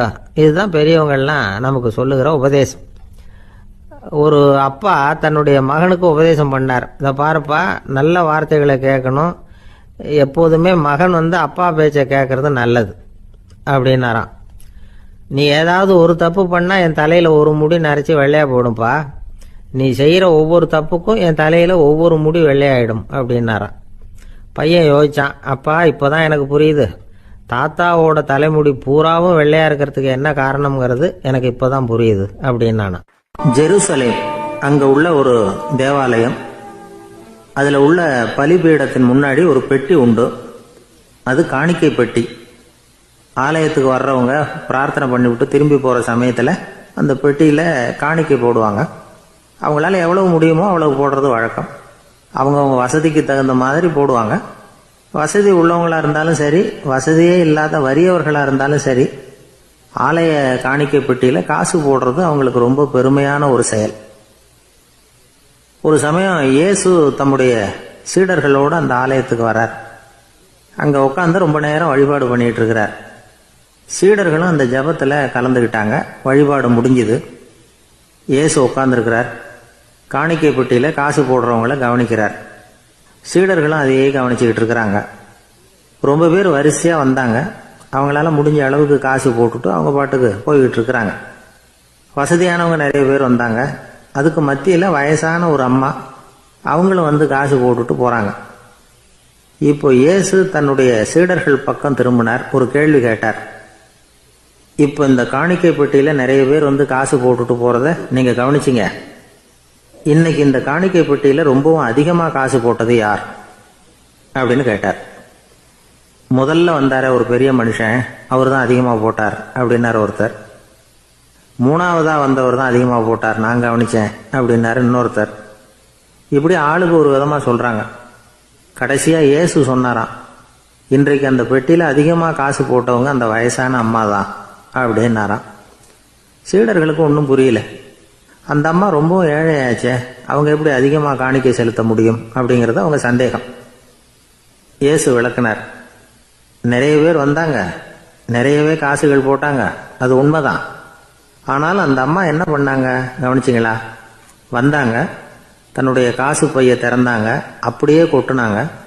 அதில் இருந்தது 2 காசுகள் தான். அந்த 2 காசும் காணிக்கை பெட்டியில் விழுந்துட்டுது. மற்றவங்கள்லாம் தங்கள்கிட்ட இருந்த செல்வத்தின் ஒரு சிறு பகுதியை எடுத்து பெட்டியில் போட்டாங்க. ஆனால் இந்த அம்மா தன்கிட்ட என்ன இருந்ததோ அதை அப்படியே போட்டுட்டாங்க. தன்னுடைய பிழைப்புக்காக வச்சிருந்த அவ்வளவையும் இழக்கிறதுக்கு தயாராயிட்டாங்க. அவ்வளவு தாராள மனசு அவங்களுக்கு. அதனால அவங்க செலுத்தின காணிக்கை தான் அளவில் அதிகம் அப்படின்னார். விலை மதிப்பில்லாத முத்து புதையல் ஒருத்தனுக்கு கிடைக்க போகுதுன்னு வச்சுக்கோங்க. அதன் மதிப்பை உணர்ந்தவன் என்ன பண்ணுவான்? அதை அடையறதுக்காக தன்கிட்ட இருக்கிற எதையும் கொடுக்கறதுக்கு தயாரா இருப்பான் இல்லையா? அது மாதிரி தான் இதுவும் அப்படின்னார். உலக மதிப்பீடுகளை துரும்பா தூசியா மதிச்சு அதையெல்லாம் உதறி விடுகிறவன் இறையருள் அப்படிங்கிற இணையில்லாத செல்வத்தை பெறுகிறான் அப்படிங்கிறது இதுல உள்ள கருத்து. இறைவனுக்காக இழப்பதுன்னா துன்பப்படுகிறவர்களுக்காக, ஏழைகளுக்காக, ஏதுமற்றவர்களுக்காக இழப்பது அப்படின்னு அர்த்தம். உங்கள் அயலானுக்கு நீங்கள் என்ன உதவி செய்தாலும் அதை எனக்கே செய்கிறீர்கள் அப்படின்னு இயேசு சொல்லியிருக்கிறார். அடுத்தவங்களுக்கு உதவணுங்கிற குணம் இன்னைக்கு ரொம்ப குறைஞ்சி போச்சு. ஒருத்தன் வாழைப்பழத்தோல் வழுக்கி கீழே விழுந்துட்டான். பக்கத்தில் இருந்த நண்பன் உடனே அவனை தூக்கிக்கிட்டு போய் ஆஸ்பத்திரியில் சேர்த்துட்டான். அதுக்கப்புறம் சொன்னான், நீ அந்த வாழைப்பழத்தோலில் காலை வைக்க போகிறத முன்னாடியே நான் கவனிச்சுட்டேன் அப்படின்னானா. அப்படின்னா அப்போவே நீ எனக்கு உதவி செஞ்சுருக்கலாமே அப்படின்னானா அவன். நான் டாக்டருக்கு உதவலாம்னு நினச்சிட்டேன் அப்படின்னா இவன். ஐயா, உங்கள் பேரை தொடர்ந்து தினம் கேட்டுக்கிட்டு இருக்கிறேன் அப்படின்னார் ஒருத்தர். தொடர்ந்து கேட்குறீங்களே, உங்களுக்கு காது வலிக்கலையா அப்படின்னு கேட்டோம். பேசுகிற உங்களுக்கே வாய் வலிக்கல அப்படிங்கிறப்போ கேட்குற எங்களுக்கு எப்படி காது வலிக்கும் அப்படின்னார். நம்ம உடம்புல ஒரு அதிசயம் என்ன தெரியுமா? ரொம்ப நேரம் நாம் நடக்கிறோம்னு வச்சுக்கோங்க, கால் வலிக்கும். ரொம்ப நேரம் வேலை செஞ்சால் கை வலிக்கும், உடம்பு வலிக்கும். ரொம்ப நேரம் பார்த்துக்கிட்டே இருந்தால் கண்ணு வலிக்கும். ரொம்ப நேரம் பேசிக்கிட்டே இருந்தால் வாய் கூட வலிக்கும். ஆனால் ரொம்ப நேரம் கேட்டுக்கிட்டே இருக்கிறதுனால காது வலிக்கிறது இல்லை. அதனால் கேட்கறதுக்கு முக்கியத்துவம் கொடுத்தாங்க நம்ம பெரியவங்க. திருவள்ளுவர் தேவையில்லாமல் வார்த்தைகளை உபயோகப்படுத்த மாட்டார். ஒரு திருக்குறள்னு எடுத்துக்கிட்டாவே அதில் மொத்தம் 7 வார்த்தைகள், அவ்வளவுதான். அப்படி 7 வார்த்தைகள் மட்டுமே உள்ள ஒரு திருக்குறளில் வள்ளுவர் ஒரே வார்த்தையை 5 தடவை உபயோகப்படுத்தியிருக்கிறார், திரும்ப திரும்ப பயன்படுத்தியிருக்கிறார். அப்படின்னா அதை எந்த அளவுக்கு வலியுறுத்தி சொல்றார் அப்படிங்கிறத நாம புரிஞ்சுக்கணும். அது என்ன குறள்? செல்வத்துள் செல்வம் செவிச்செல்வம், அச்செல்வம் செல்வத்துள் எல்லாம் தலை. செவிச்செல்வம்ங்கிறது அவ்வளவு முக்கியமானது. கற்றலின் கேட்டல் நன்று. அதிகம் கேட்கணுங்கிறதுக்காகத்தான் எவ்வளவு கேட்டாலும் காது வலிக்கிறது இல்லை. குறைச்சலா பேசணும், அதிகமாக கேட்கணும். இன்னொரு விஷயம் கவனிங்க, நம்ம உடம்புல கண்ணுக்கு மூடி இருக்குது, எதையாவது நாம் பார்க்க விரும்பலைன்னா உடனே கண்ணை மூடிக்கலாம். நம்ம வாய்க்கு மூடி இருக்குது, பேச விருப்பம் இல்லையா, வாயை மூடிக்கலாம். மூக்குக்கு கூட மூடிக்கிற வசதி இருக்குது, எதையாவது முகர விருப்பம் இல்லையா, மூச்சை அடக்கிக்கலாம். ஆனால் பாருங்க, காதுக்கு மூடி கிடையாது, அதை கையால் தான் மூட முடியும். யார் என்ன சொன்னாலும் அது நல்லதோ கெட்டதோ காதில் விழுந்துக்கிட்டு தான் இருக்கும். அறிவு தான் நல்ல விஷயங்களை எடுத்துக்கிட்டு கெட்ட விஷயங்களை விட்டுடணும். நல்ல கருத்துக்கள் நம்ம காதில் நிறைய விழுந்துக்கிட்டே இருக்கணும். அதை கேட்டு நாம் நல்லபடியாக வாழணுங்கிறது தான் படைப்பின் விருப்பம். ஆன்மீகவாதிகள் கூட ஒன்று சொல்லுவாங்க, அதாவது ஆன்மீக பாதையில் நீங்கள் முன்னேறணும்னா முதல்ல சிரவணம் செய்யணும்பாங்க. அதாவது பெரியவங்க சொல்கிற நல்ல கருத்துக்களை கேட்கணும் அப்படின்னு அதுக்கு அர்த்தம். அதனால் யார் நல்ல கருத்துக்களை சொன்னாலும் அதை காது கொடுத்து கேளுங்க. இவ்வளவு கருத்துக்களையும் நம்ம நேயர் ஒருத்தர்கிட்ட சொல்லிகிட்டு இருந்தோம். அவரும் சரி சரின்னு தலையாடிக்கிட்டே இருந்தார். அப்புறம் சொன்னார், நீங்கள் சொல்கிறது சரிதான் சார், காதுக்கு மூடி இல்லைங்கிறது ரொம்ப சரி. அதனால தான் உங்கள் தகவல் கூட நாங்கள் விரும்புகிறோமோ இல்லையோ தினம் காதில் விழுந்துக்கிட்டு இருக்குது அப்படின்னார். எங்களுக்கு ரொம்ப பெருமையாக இருந்தது. அப்படியா அப்படின்னோம். ஆனாலும் என்ன மாதிரி சில பேர் நீங்கள் தகவல் சொல்கிற சமயத்தில் காதில் மூடி இல்லையேன்னு சொல்லி கவலைப்படுறதில்ல சார் அப்படின்னார். ஏன்னு கேட்டோம். காதை மூடுறதுக்கு தானே வசதி இல்லை, ரேடியோவை மூடுறதுக்கு வசதி இருக்குதுல்ல, அதனால் டக்குன்னு அதை மூடி வச்சுருவோம் அப்படின்னார். அந்த ஆளை கண்டா ஏன் இப்படி முகத்தை திருப்பிக்கிட்டு வர்றீங்க அப்படின்னு கேட்டார் ஒருத்தர் நண்பர்கிட்ட.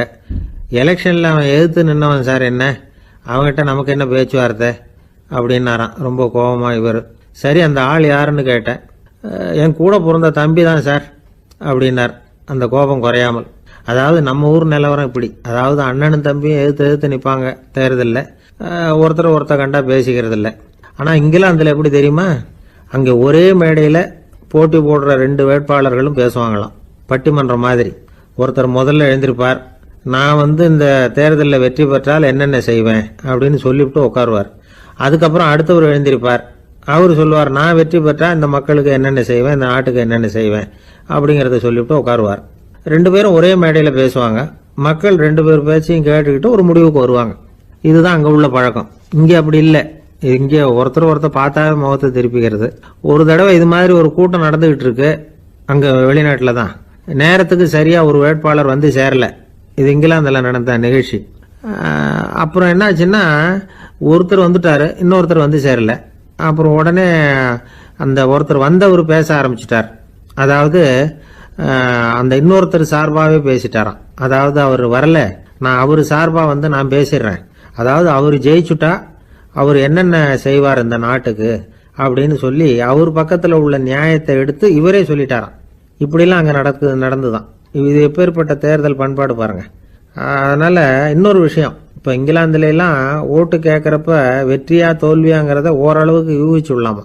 இப்போ ஒரு வேட்பாளர் ஒரு வீட்டுக்கு முன்னாடி போய் நின்று எனக்கு ஓட்டு போடுங்கன்னு கேட்கறாருன்னு வச்சுங்களேன், அதுக்கு என்ன பார்த்து செய்யறோம், போயிட்டு வாங்க அப்படின்னு சில வீடுகள்ல வாசல்ல நின்னே சொல்லி அனுப்பிச்சிருவாங்களாம். வேற சில வீடுகள்ல எப்படின்னா வேட்பாளரை வீட்டுக்குள்ள கூப்பிட்டு காபி சாப்பிட சொல்லி உபசரிச்சு அதுக்கப்புறம் அனுப்பி வைக்கிறது வழக்கமா. இதுல எந்த வீட்டு ஓட்டு நிச்சயம் தெரியுமா? வாசல்ல நின்னே வழி அனுப்பி வச்சுடுறாங்க பாருங்க, அவங்க ஓட்டு நிச்சயம். உள்ள கூப்பிட்டு காப்பி கொடுத்து அனுப்புறாங்க பாருங்க, அவங்க ஓட்டு நிச்சயம் இல்லையா. சரி, அப்புறம் ஏன் அந்த உபசரிப்பு அப்படின்னு கேட்டா அதுக்கு ஒரு காரணத்தை சொல்றாங்க. அதாவது அது ஒரு அனுதாபத்தை தெரிவிக்கிற முறையா.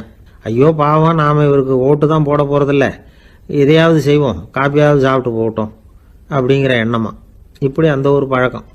ஆக அந்த ஊர்ல நிறைய காப்பி சாப்பிடணும்னு ஒருத்தர் ஆசைப்பட்டா தேர்தலில் தோத்து போறதுக்கு தயாரா இருக்கணும். ஒரு சமயம் ஒரு ஊர்ல தேர்தல் நடந்துதான். ஒரு தொகுதியில நின்று தோத்து போன ஒருத்தர் கையில ஒரு துப்பாக்கியோட ஊருக்குள்ள சுத்திக்கிட்டு இருந்தாராம். ஒரு போலீஸ்காரர் அவரை பார்த்துட்டு சந்தேகப்பட்டிருக்கார். அதனால அவரை தடுத்து நிறுத்தி, என்ன இது துப்பாக்கியோட சுத்துறீங்களேன்னு விசாரிச்சிருக்கார். இதுக்கு அவர் சொன்னாராம், சார், இந்த தொகுதியில மொத்தம் 1,00,000 வாக்காளர்கள், அதுல எனக்கு 10,000 பேர் மட்டும்தான் எனக்கு ஓட்டு போட்டிருக்கிறாங்க. அப்படின்னா எனக்கு வேண்டாதவங்க இந்த தொகுதியில 90,000 பேர் இருக்கிறாங்கன்னு அர்த்தம். இப்படி ஒரு சூழ்நிலையில நான் என்னுடைய பாதுகாப்புக்கு ஆயுதம் இல்லாம நடமாடலாமா அப்படின்னு கேட்டாராம். எவ்வளவு எச்சரிக்கை பாருங்க. நம்ம ஊர்ல சில பேர் ஓட்டு கேட்கிற விதமே தனி.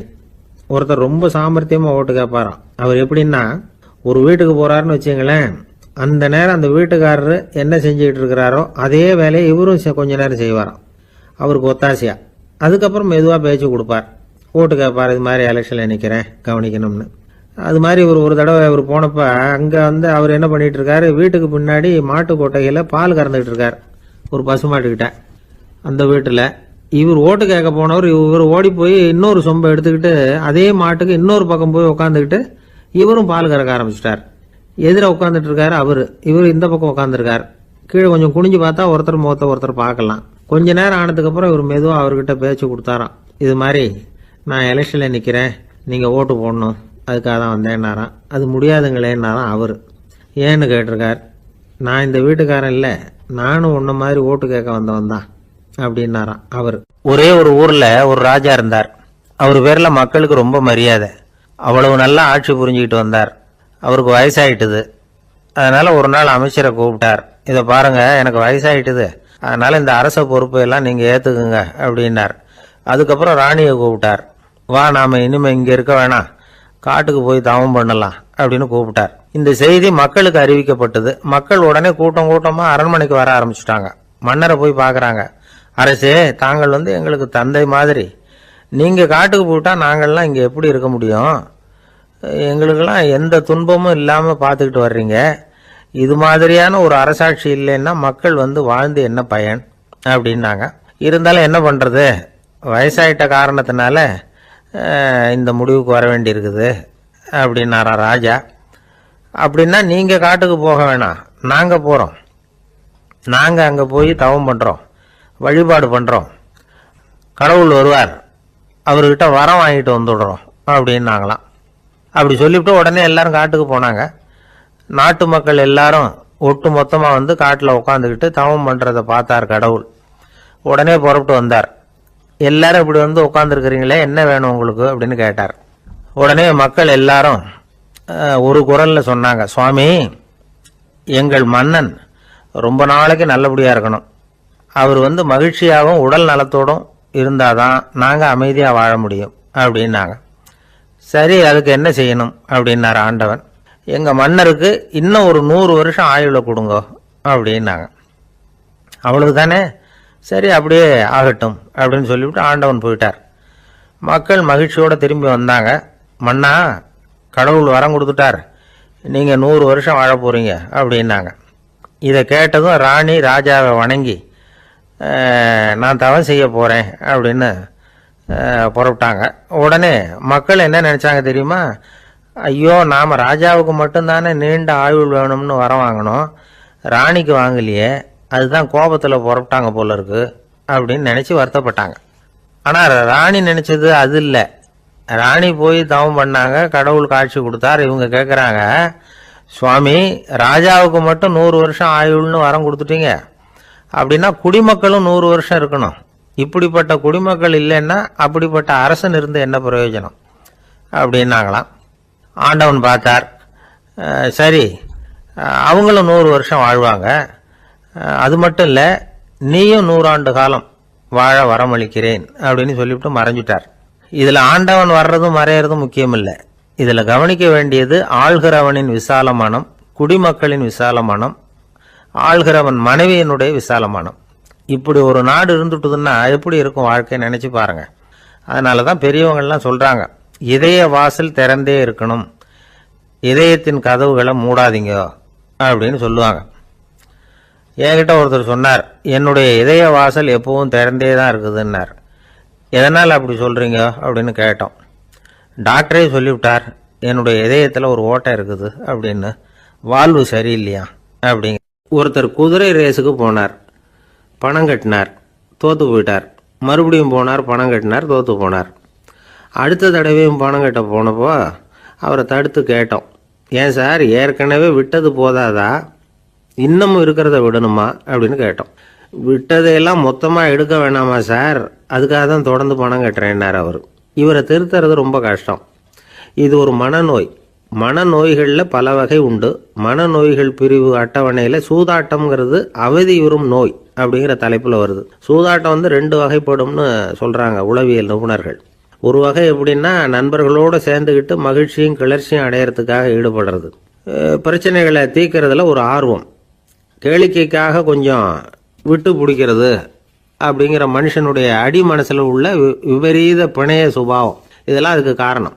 இன்னொரு வகை எப்படின்னா, சூதாட்டத்தில் ஈடுபட்டு ஒரு கட்டாய நிலைமைக்கு ஆளாயிடுறது, ஈடுபடு அப்படின்னு மனசு ஒரு வெறித்தன்மையை தூண்டிக்கிட்டே இருக்கும். இப்படிப்பட்டவங்களுக்கு நாம் தோத்துக்கிட்டு இருக்கோங்கிறது தெரியும், நாம் ஜெயிக்கிறதுக்கான சந்தர்ப்பம் இல்லைங்கிறதும் தெரியும். இதனால நமக்கும் கஷ்டம், நம்ம சுற்றி இருக்கிறவங்களுக்கும் கஷ்டங்கிறதும் புரியும். அப்படி இருந்தும் சூதாடுவாங்க. இதுக்கு காரணம் சூதாடியின் பகற்கனவு அப்படிங்கிறாங்க நிபுணர்கள். இந்த நிலைமைக்கு கட்டாய சூதாட்டம் அல்லது நிர்பந்த சூதாட்டம் அப்படின்னு பேர் வச்சிருக்கிறாங்க. இப்படிப்பட்ட ஆசாமி இருக்கிறது பூரா விட்டுருவான், கடன் வாங்குவான், திருடுவான், இருந்தாலும் என்னைக்காவது ஒரு நாள் ஜெயிச்சிருவேன் அப்படின்னு சொல்லிக்கிட்டே இருப்பான். விட்டதை எடுத்துருவேங்கிற ஒரு நம்பிக்கை சுடர் அவனுக்குள்ள எரிஞ்சுக்கிட்டே இருக்கும். இவனை மனநோயாளி அப்படின்னு சொல்லிட முடியாதான். என்ன காரணம்னா, இது மாதிரி ஆளுங்க கிட்ட மன போராட்டமோ கவலையோ பதட்டமோ இருக்கிறது இல்லை. சில விசேஷமான குணங்கள் இவங்க கிட்ட உண்டு. எதிர்ப்பு உணர்ச்சி, சிறுபிள்ளைத்தனம், சட்ட திட்டங்களையும் சம்பிரதாயங்களையும் உட தெரியாத மனப்போக்கு, பொறுப்பில்லாத தன்மை, நெறி தவறி நடக்கிறது எல்லாம் இவங்ககிட்ட உண்டு. ஆனால் வெளிப்பார்வைக்கு ரொம்ப சிநேகமாக இருப்பாங்க, அன்பாக இருப்பாங்க, அப்படி இருக்கிறதாக காட்டிக்குவாங்க. ஆதாயம், சுயலாபம் இதெல்லாம் கருதி தான் பழகுவாங்க. இவங்க கேட்குறப்ப நாம் பணம் கொடுக்கலன்னு வச்சுக்கோங்க, நம்மளை கை விட்டுருவாங்க. நம்ம மேலே அபாண்டமாக பழி சுமத்துறது கூட தயங்க மாட்டாங்க. தங்களுடைய சூதாட்ட நடவடிக்கைகளுக்கு சாதகமான காரணங்களை சொல்லிகிட்டு இருப்பாங்க. நீ வேணும்னா பாரு, ஒரே நாளில் நான் இழந்ததையெல்லாம் மீட்டு லட்சாதிபதி ஆறேன்னா இல்லையா பாரு அப்படிம்பாங்க. தோற்று போகிறத ஒரு படிப்பினையாக இவங்க எடுத்துக்கிறதே இல்லை. தோற்று போகிறதுலேயே இவங்களுக்கு ஒரு அலாதியான சுகம். தனக்குத்தானே துன்பத்தை வரவழைச்சிக்கிட்டு இன்பம் அடையிறதுக்கு தன்வதை சுகம் அப்படின்னு பேர். இவங்கெல்லாம் அந்த ரகம். சில பேர் எப்படி தெரியுமா, மந்திர எண்ணங்களை வரவழைச்சிக்கிறது, சூதாடுறதுக்காக ஆஃபீஸில் கையாடல் பண்ணுறது, அடுத்தவங்க கிட்ட இருந்து திருடுறது. இந்த மந்திர எண்ணம் தீவிரமாச்சுன்னா ஒரு மாதிரியாக பேச ஆரம்பிச்சிருவாங்க. தோல்வி தான் சார் வெற்றிக்கு முதல் படியும்பாங்க. தன்னால் பகடக்காய்களையும் குதிரை ஓட்டிகளையும், அதாவது இந்த ஜாக்கிகள், அதெல்லாம் கட்டுப்படுத்த முடியுங்கிற பித்து நிலைக்கு இவங்கெல்லாம் தள்ளப்பட்டுருவாங்க.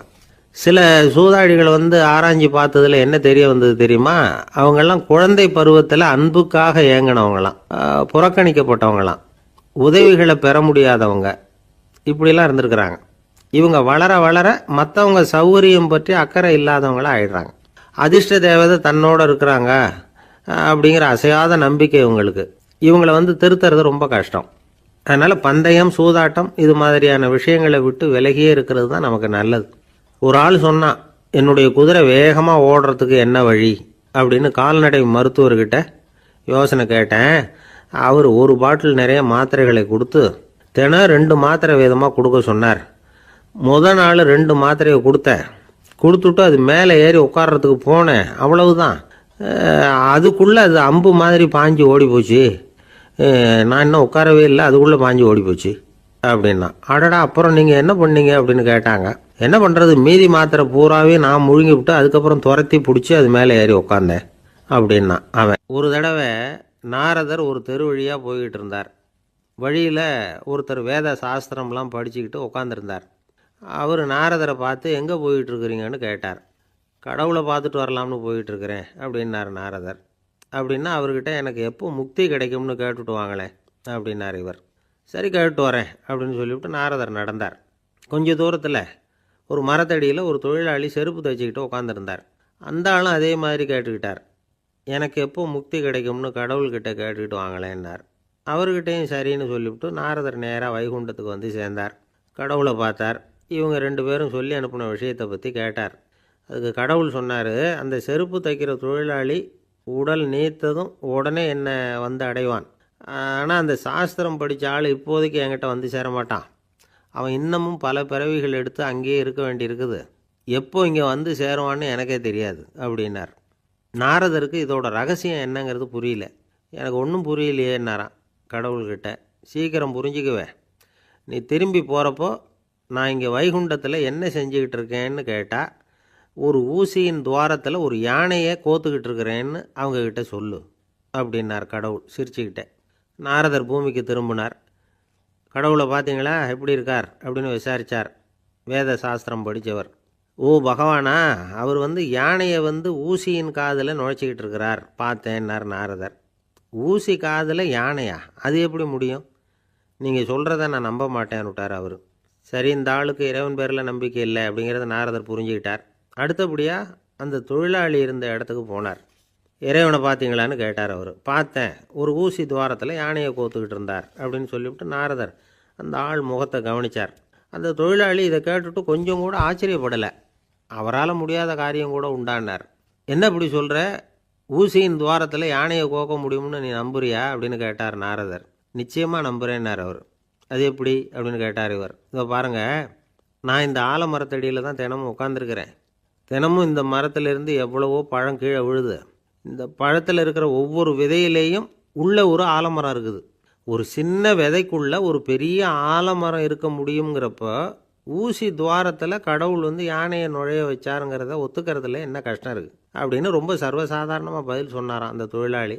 நாரதர் யோசனை பண்ணார். இந்த தொழிலாளி வேத சாஸ்திரங்களையெல்லாம் படிக்கலைன்னா கூட அறிவுபூர்வமாக சிந்தித்து இறைவனை நம்புகிறான். அதனால தான் கடவுள் இந்த ஆளுக்கு சீக்கிரம் முக்தி கிடைக்கும்னு சொன்னார் அப்படிங்கிறத புரிஞ்சுக்கிட்டாராம்.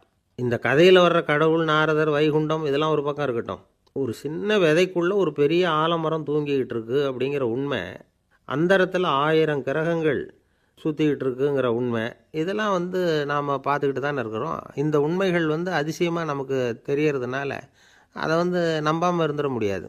இயற்கையை பரிபூர்ணமாக நம்புங்கள், அந்த நம்பிக்கையே நம்ம வாழ்க்கைக்கு ஆதாரம் அப்படிங்கிறத விளக்கிறதுக்காக தான் இந்த கதை. இந்த காலத்தில் நம்ம பிள்ளைங்களுக்கெல்லாம் இது மாதிரி நம்பிக்கை அதிகமாகவே இருக்குது. ஒரு நாள் ஒரு சின்ன பையன்கிட்ட கேட்டேன், ஏன்பா கடவுள் ஒரு பானைக்குள்ளே ஒரு யானையை நுழைய வச்சுட்டாருன்னு சொன்னால் அதை நீ நம்புவியா அப்படின்னு கேட்டோம். நம்புவேன் சார், அது ஒன்றும் பெரிய அதிசயம் இல்லைன்னா. எப்படிறான்னு கேட்டோம். எப்படின்னா அந்த பானை அந்த யானையை விட பெருசாக இருந்திருக்கும், அவ்வளவுதான் அப்படின்னு சொல்கிறான். காசி மாநகரத்தை பிரம்மதத்தன் அப்படிங்கிற ராஜா ஆட்சி பண்ணிட்டு வந்தார். அவர் ஒவ்வொரு வருஷமும் ஒரு திருவிழா நடத்துறது வழக்கம். எல்லா தேசத்திலிருந்தும் எல்லா வகையான ஜனங்களும் அதில் கலந்துக்குவாங்க. ஒரு சமயம் அது மாதிரி விழா நடந்துக்கிட்டு இருந்தது. வைகுண்டத்திலிருந்து தேவலோகத்திலிருந்து நிறைய தேவகுமாரர்கள்லாம் காசி நகருக்கு அப்போது வந்திருந்தாங்க. அதில் முக்கியமாக ஒரு 4 தேவகுமாரர்கள், அந்த 4 பேரையும் சுற்றி ஏகப்பட்ட கூட்டம். அப்படி என்ன விசேஷம் அவங்கக்கிட்ட அப்படின்னா, மற்றவங்கள விட அவங்க முகம் அழகாக இருந்ததா அப்படி பார்த்தா அப்படியும் இல்லை. அவங்க அணிஞ்சிருந்த மலர் மாலைகள் தான் அதுக்கு காரணமாக. அந்த மலர்கள்லேருந்து அப்படி ஒரு அபூர்வமான நறுமணம். இதுக்கு முன்னாடி இப்படி ஒரு நறுமணத்தை அந்த ஊர் ஜனங்க அனுபவிச்சதே இல்லை. அதுதான் அந்த 4 பேரையும் சுற்றி கூட்டம். எல்லாரும் கேள்வி கேட்க ஆரம்பித்தாங்க. உடனே அந்த 4 தேவகுமாரர்களும் எல்லாருக்கும் தெரியும்படியாக வானத்தில் எழும்பி கொஞ்சம் உயரமாக நின்றுக்கிட்டாங்க. கீழே நின்றுக்கிட்டு இருந்த அரசன்லேருந்து ஆண்டி வரைக்கும் ஒருத்தர் பாக்கி இல்லாமல் ஒரே குரலில் எல்லாரும் அவங்கள பார்த்து, எங்களுக்கும் இது மாதிரி மாலையை போட்டுக்கணும்னு ஆசையாக இருக்குது, அதுக்கு நீங்கள் தான் அருள் பண்ணணும் அப்படின்னு கேட்டுக்கிட்டாங்க. மாலை போட்டுக்கிறதுனா எல்லாருக்கும் ஆசையாக தானே இருக்கும். அந்த 4 தேவகுமாரர்களில் ஒருத்தர் புத்தர் பிரான். அவர் சொன்னார், பூலோகவாசிகளே, நான் சொல்கிறத கொஞ்சம் பொறுமையாக கேளுங்க. கக்காரு அப்படிங்கிற கற்பக விருட்சத்தின் மலர்களால் தொடுக்கப்பட்டது இந்த மாலை. இதுக்கு நிறைய சக்தி உண்டு. எந்த காலமும் இது வாடாது, வாசனையும் குறையாது. ஆனால் இதை அணிந்து கொள்றதுக்கு சில தகுதிகள் தேவை அப்படின்னார். என்ன தகுதி அது சொல்லுங்களேன் அப்படின்னு ஏக காலத்தில் எல்லாரும் சத்தம் போட்டாங்க. தீய இயல்புகள் உள்ளவங்க, இழிந்த சிந்தனை, இழிந்த செயல் உள்ளவங்க இந்த மாலையை அணிய முடியாது அப்படின்னார். அவ்வளோதான். கூட்டத்தில் சத்தம் போட்டவங்கள்லாம் மெதுவாக அப்படி அடங்க ஆரம்பிச்சிட்டாங்க. இன்னொரு தேவகுமாரன் சொன்னார், அடுத்தவங்க பொருளை அபகரிக்காதவன், அடுத்தவங்களுக்கு கெடுதல் பண்ணக்கூடிய பொய் பேசாதவன், பேராசையினால் கெட்ட வழியில் பொருள் ஈட்ட நினைக்காதவன் இந்த மாலையை போட்டுக்கலாம் அப்படின்னார். கூட்டத்திலிருந்து யாரும் முன்னுக்கு வரல. ஒரே ஒரு ராஜகுரு மட்டும் கொஞ்சம் முன்னாடி வந்தார். பெரியவர், படித்தவர். அவர், எனக்கு தகுதி இருக்குது அந்த மாலையை போட்டுக்கிறதுக்கு அப்படின்னார். வேறு ஒன்றும் இல்லை, பொய் சொல்லியாவது அந்த மாலையை வாங்கிக்குவோமே அப்படின்னு முடிவு பண்ணிட்டார் அவர். அவ்வளோதான், மாலையை வாங்கிட்டார். அடுத்த தேவகுமாரன் பேசினார். யாருக்கு திடமான அறிவும் மனமும் இருக்குதோ, யாருக்கு நல்ல காரியங்களில் அசையாத ஈடுபாடு இருக்குதோ, நல்ல அரிய பொருள்களை தனியாக தான் மட்டும் அனுபவிக்க விரும்பாதவர் யாரோ அவர் முன்னாடி வந்து இந்த மாலையை வாங்கிக்கலாம் அப்படின்னார். அந்த தகுதியும் எனக்கு இருக்குன்னார் ராஜகுரு. மாலையை வாங்கி போட்டுக்கிட்டார். இன்னொரு ராஜகுமாரன் பேச ஆரம்பித்தார். அறநெறியில் செல்வம் சேர்க்கணும், ஆடம்பர பொருள்களுக்கு அடிமையாகக்கூடாது, வெற்றி அடைஞ்சாலும் கர்வம் வரக்கூடாது, அப்படிப்பட்டவங்க இந்த மாலையை போட்டுக்கலாம்னார். துணிஞ்சு பொய் சொல்லி அதையும் வாங்கி கழுத்தில் போட்டுக்கிட்டார் இந்த ராஜகுரு. இன்னொரு ராஜகுமாரன் சொன்னார், சான்றோர்களை நிந்திக்காதவங்க, புறம் பேசாதவங்க இந்த மாலையை போட்டுக்கலாம்னார். அதையும் வாங்கி போட்டுக்கிட்டார். திருவிழா முடிஞ்சுது, எல்லோரும் திரும்பி போயிட்டாங்க. மறுநாள் ராஜகுரு 4 மாலைகளையும் போட்டுக்கிட்டு ராஜசபைக்கு வரார். வந்தவர் ரொம்ப அவஸ்தையோடு வர்றார். மாலையெல்லாம் வாடி போயிட்டுது, வாசனை எதுவும் கிடையாது. அது மட்டும் இல்லை, அவருக்கு கடுமையான தலைவலி வேறு வந்துட்டுது. துடிச்சு போயிட்டார். மாலையை கழட்டவும் முடியல. ஜனங்கள்லாம் அவரை பார்த்து சிரிக்க ஆரம்பிச்சிட்டாங்க. என்னத்துக்கு ஆசைப்படணும், ஏன் இப்படி கஷ்டப்படணும் அப்படின்னு. ராஜா பார்த்தார். மறுபடியும் விழாவுக்கு ஏற்பாடு பண்ணினார். தேவகுமாரர்கள்லாம் வந்தாங்க. ராஜகுரு வந்தார். மக்கள் முன்னிலையில் அவங்க காலில் விழுந்தார், மன்னிப்பு கேட்டுக்கிட்டார். இந்த மாலையை போட்டுக்கிற தகுதி எனக்கு இல்லை. தகுதி இல்லாத ஒருத்தன் தகாத தகுதியை பொய் மூலம் பெறணும்னு ஆசைப்படுறாங்களே, அவங்களுக்கெல்லாம் என்னுடைய தண்டனை ஒரு எச்சரிக்கையாக இருக்கட்டும்னார். அதுக்கப்புறம் தேவகுமாரர்கள் அவர் கழுத்தில் இருக்கிற மாலையை கழட்டினாங்களாம். அந்த மாலைகளும் பழையபடி மனம் கொடுக்க ஆரம்பிச்சுட்டு தான். இதிலேருந்து நாம் தெரிஞ்சுக்க வேண்டியது என்னென்னா, நமக்கு தகுதி இல்லாத ஒரு கௌரவம் நம்மக்கிட்ட தானாக வந்தால் கூட அதை தவிர்த்து விடுறது தான் நல்லது. அதுதான் புத்திசாலித்தனம். ஒருத்தர் வந்தார். சார், எங்கள் இலக்கிய மன்ற விழாவுக்கு நீங்கள் தலைமை தாங்கணும்னார். உடனே இவர் சொன்னார், பேச்சாளர், சார், இலக்கியத்தை பற்றி பேசுகிற தகுதி எனக்கு இல்லையே அப்படின்னார். உடனே அவர் கூப்பிட வந்தவர் சொன்னார், அந்த தகுதி உங்களுக்கு இல்லைங்கிறது எங்களுக்கும் தெரியும் சார், அதனால தான் உங்களை தலைமை தாங்க கூப்பிட்றேன் அப்படின்னார். அது சரி, தலைமைன்னா அதுக்கு இவர் என்ன தான் அர்த்தம் பண்ணுறாருன்னு தெரியல. ஒரு ஆள் வேகமாக நடந்து போய்கிட்டு இருந்தான். அவன் வேகமாக நடக்கிறதுக்கு காரணம் வெயில் காலம், காலில் செருப்பு இல்லை, மணல் பாதை, அதுதான் வேகம். காலில் செருப்பும் இல்லாமல் கையில் குடையும் இல்லாமல் அந்த ஆள் வெயிலில் நடந்து போய்கிட்டு இருக்கிறான். அந்த சமயத்தில் இன்னொருத்தன் குதிரை மேலே ஏறி அந்த வழியாக வந்துக்கிட்டு இருக்கிறான். அவன் காலில் செருப்பும் இருந்தது, கையில் குடையும் இருந்தது. நடந்து போய்கிட்டு இருந்தவன் அந்த குதிரை ஆசாமியை பார்த்து கேட்டான், ஐயா, நீங்களோ குதிரை மேலே உட்காந்துக்கிட்டு போய்கிட்டு இருக்கிறீங்க.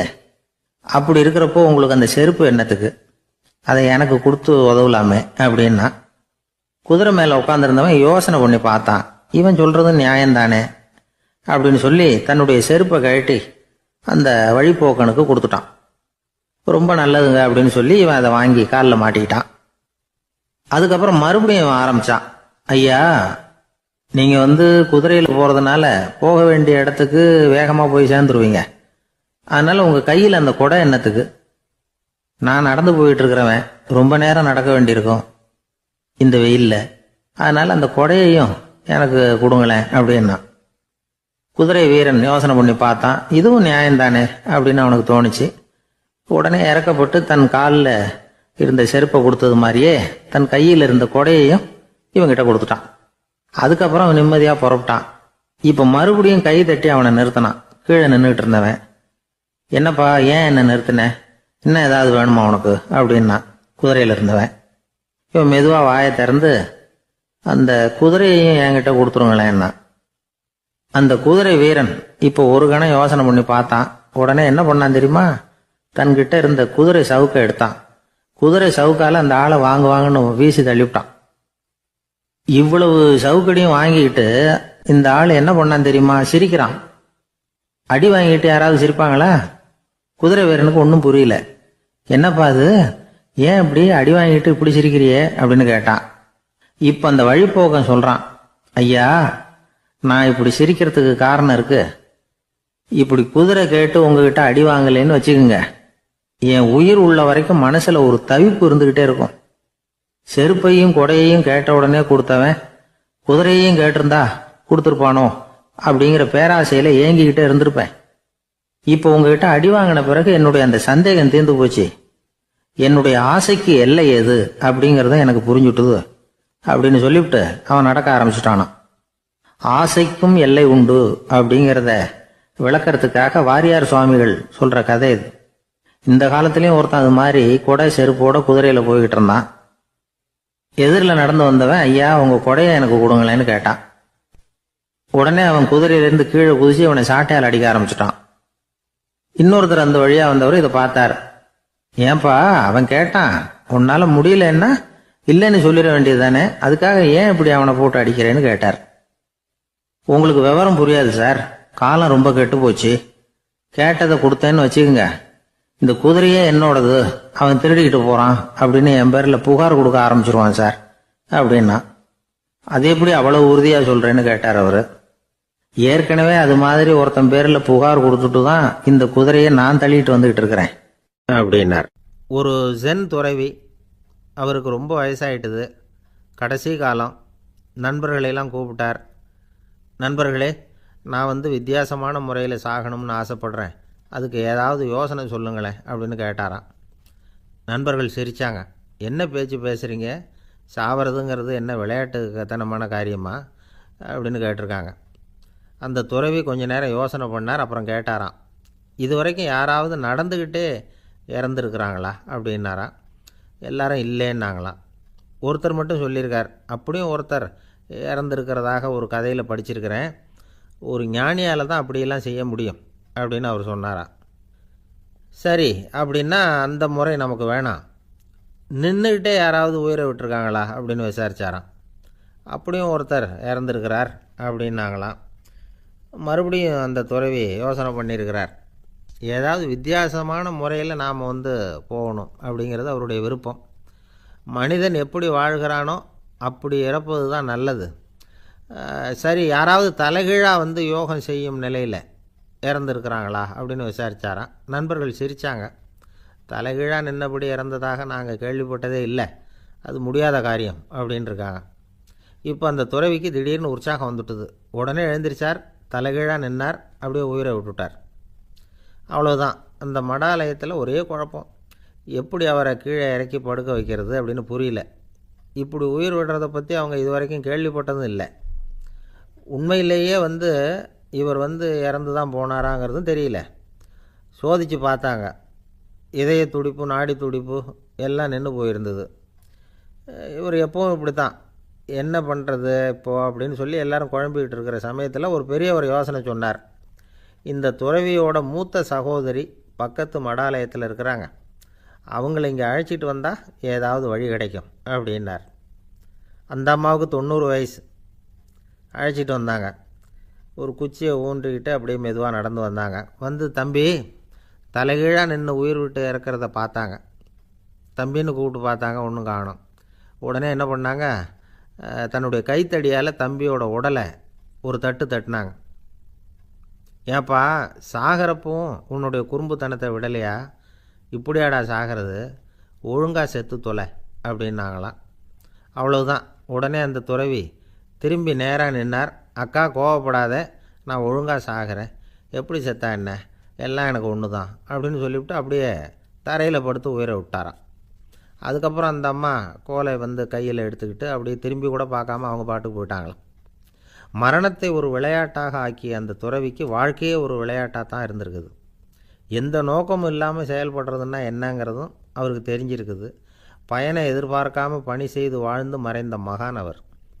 தம்முடைய தொழிலை வந்து விளையாட்டு போல செய்ய தெரிஞ்சவருக்கு வாழ்க்கையே ஒரு விளையாட்டாக மாறிடும். எல்லாமே விளையாட்டாகி விடுகிற போது மரணமும் விளையாட்டாகிவிடும் அப்படிங்கிறது தான் அந்த தத்துவம். ஆனால் அதுக்கு முன்னாடி உங்களுக்குள்ளே இருக்கிற உண்மையான நடிகனை வந்து நீங்கள் அடையாளம் கண்டுபிடிக்கணும். நீங்கள் நடிக்க வேண்டியதே இல்லை, நீங்கள் ஏற்கனவே நடிச்சுக்கிட்டு தான் இருக்கிறீங்க.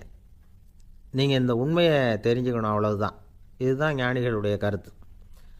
நீங்கள் தெருவில் நடந்து போயிட்டுருக்கிறீங்க, எதிரில் வர்றவர் உங்களை பார்த்து எப்படி இருக்கிறீங்கன்னு கேட்குறார். நல்லா இருக்கிறேங்கிறீங்க. உண்மையிலேயே நாம் நல்லா இருக்க மாட்டோம், ஏதாவது உடம்புல கோளாறு இருக்கும். ஆனால் அப்படி சொல்லுவோம் நல்லா இருக்கிறேன் அப்படின்னு. அது நடிப்பு தானே.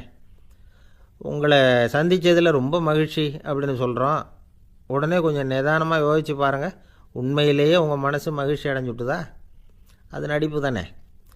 வாழ்க்கையை சரியாக புரிஞ்சுக்கிட்டால் எல்லாமே நடிப்புங்கிறது புரியும். கல்யாண பத்திரிக்கை அனுப்பியிருந்தேனே, ஏன்டா வரலன்னு கேட்டான் ஒருத்தன். வந்திருந்தேனே அப்படின்னானா இவன். டேய் ஏன்டா போய் சொல்கிற, நான் பத்திரிக்கையே உனக்கு அனுப்பலையே அப்படின்ட்டுருக்கான் அவன். அதுக்கு இவன் சொன்னானா, பத்திரிக்கை அனுப்புனேன்னு நீ போய் சொல்கிறப்போ கல்யாணத்துக்கு வந்தேன்னு நான் போய் சொல்லக்கூடாதா அப்படின்னானா. என்னை விட யோக்கியம் இந்த உலகத்தில் வேறு யாரும் இல்லை சார் அப்படின்னார் ஒருத்தர். அவரை விட அயோக்கியன் வேறு யாரும் இருக்க முடியாதுங்கிற முடிவுக்கு கேட்டவங்க வந்துட்டாங்களாம். மனுஷனுக்கு இருக்கிற ஒரு மிகப்பெரிய குறையே தன்கிட்ட இருக்கிற குறை அவனுக்கு தெரியாமல் போகிறது தான். ஆனால் அடுத்தவங்ககிட்ட இருக்கிற குறை இவனுக்கு தெளிவாக தெரிஞ்சிடும். ஒரு ஒட்டகம் ஒரு கொக்கை பார்த்து ஒரு கேள்வி கேட்டுதான். என்ன கேள்வி தெரியுமா? உன் கழுத்து ஏன் இப்படி வளைஞ்சி போயிருக்குது அப்படின்னு கேட்டிருக்கு. இதுக்கு உடம்பே வளைச்சல். இது போய் கொக்கை கிண்டல் பண்ணுது. இன்றைக்கி மனித சுபாவமும் கிட்டத்தட்ட இப்படி தான் இருக்குது. இந்த உலகத்தில் குறையில்லாத மனிதர்கள் யாரும் கிடையாது, நாம் உள்பட அப்படிங்கிறத முதல்ல நாம் நல்லா புரிஞ்சுக்கணும். ஒரு ஊரில் ஒரு விற்பனை நிலையம் இருந்தது. செல்ல பிராணிகளை விற்பனை செய்கிற நிலையம் அது. நாய், கிளி, பூனை இப்படி நிறைய வச்சு விற்பனை பண்ணிகிட்டு இருக்கிறாங்க. நாய்க்குட்டி விற்பனை செய்கிற பகுதியில் ஒரு சிறுவன் நின்றுக்கிட்டு இருந்தான். விற்பனை செய்கிற ஆளுகிட்ட விலை கேட்டுக்கிட்டு இருந்தான். அதோ இருக்குதே அந்த நாய்க்குட்டி என்ன விலை அப்படின்னு கேட்டானா. 1000 ரூபா அப்படின்னாரான். சரி அது வேணாம், இது என்ன விலைன்னு இருக்கான். 500 ரூபா அப்படின்னாரான். இந்த சின்ன பையன் கையில் வச்சுருந்தது வெறும் 50 ரூபா தான். அதனால் இதை விட குறைச்சலாக கிடைக்குமான்னு பார்த்துருக்கான். அந்த கடையில் ஒரு மூலையில் சரியாக கவனிக்கப்படாமல் ஒரு நாய்க்குட்டி படுத்து கிடந்தது. பாவமாக கத்திக்கிட்டு இருந்தது. அதை பார்த்ததுமே இவனுக்கு அது ரொம்ப பிடிச்சி போச்சு. உடனே அந்த கடைக்காரரை பார்த்து, அதுவும் அந்த மூலையில் படுத்து கிடக்குதே அந்த நாய்க்குட்டி என்ன விலை அப்படின்னு கேட்டிருக்கான். தம்பி அது ஒரு கால் ஊனம், அதனால் அது உன்னோட குதித்து விளையாடவோ ஓடுறதோ அதால் முடியாத காரியம் அப்படின்ட்டுருக்கார் அவர். அது தெரிஞ்சுதாங்க கேட்குறேன், அதோட விலை என்ன அதை மட்டும் சொல்லுங்களேன் அப்படின்ட்டுருக்கான். தம்பி இது வந்து கால் ஊனம் உள்ள ஒரு நாய், இதை போய் காசு கொடுத்து வாங்கிறதுக்கு யாராவது பிரியப்படுவாங்களா?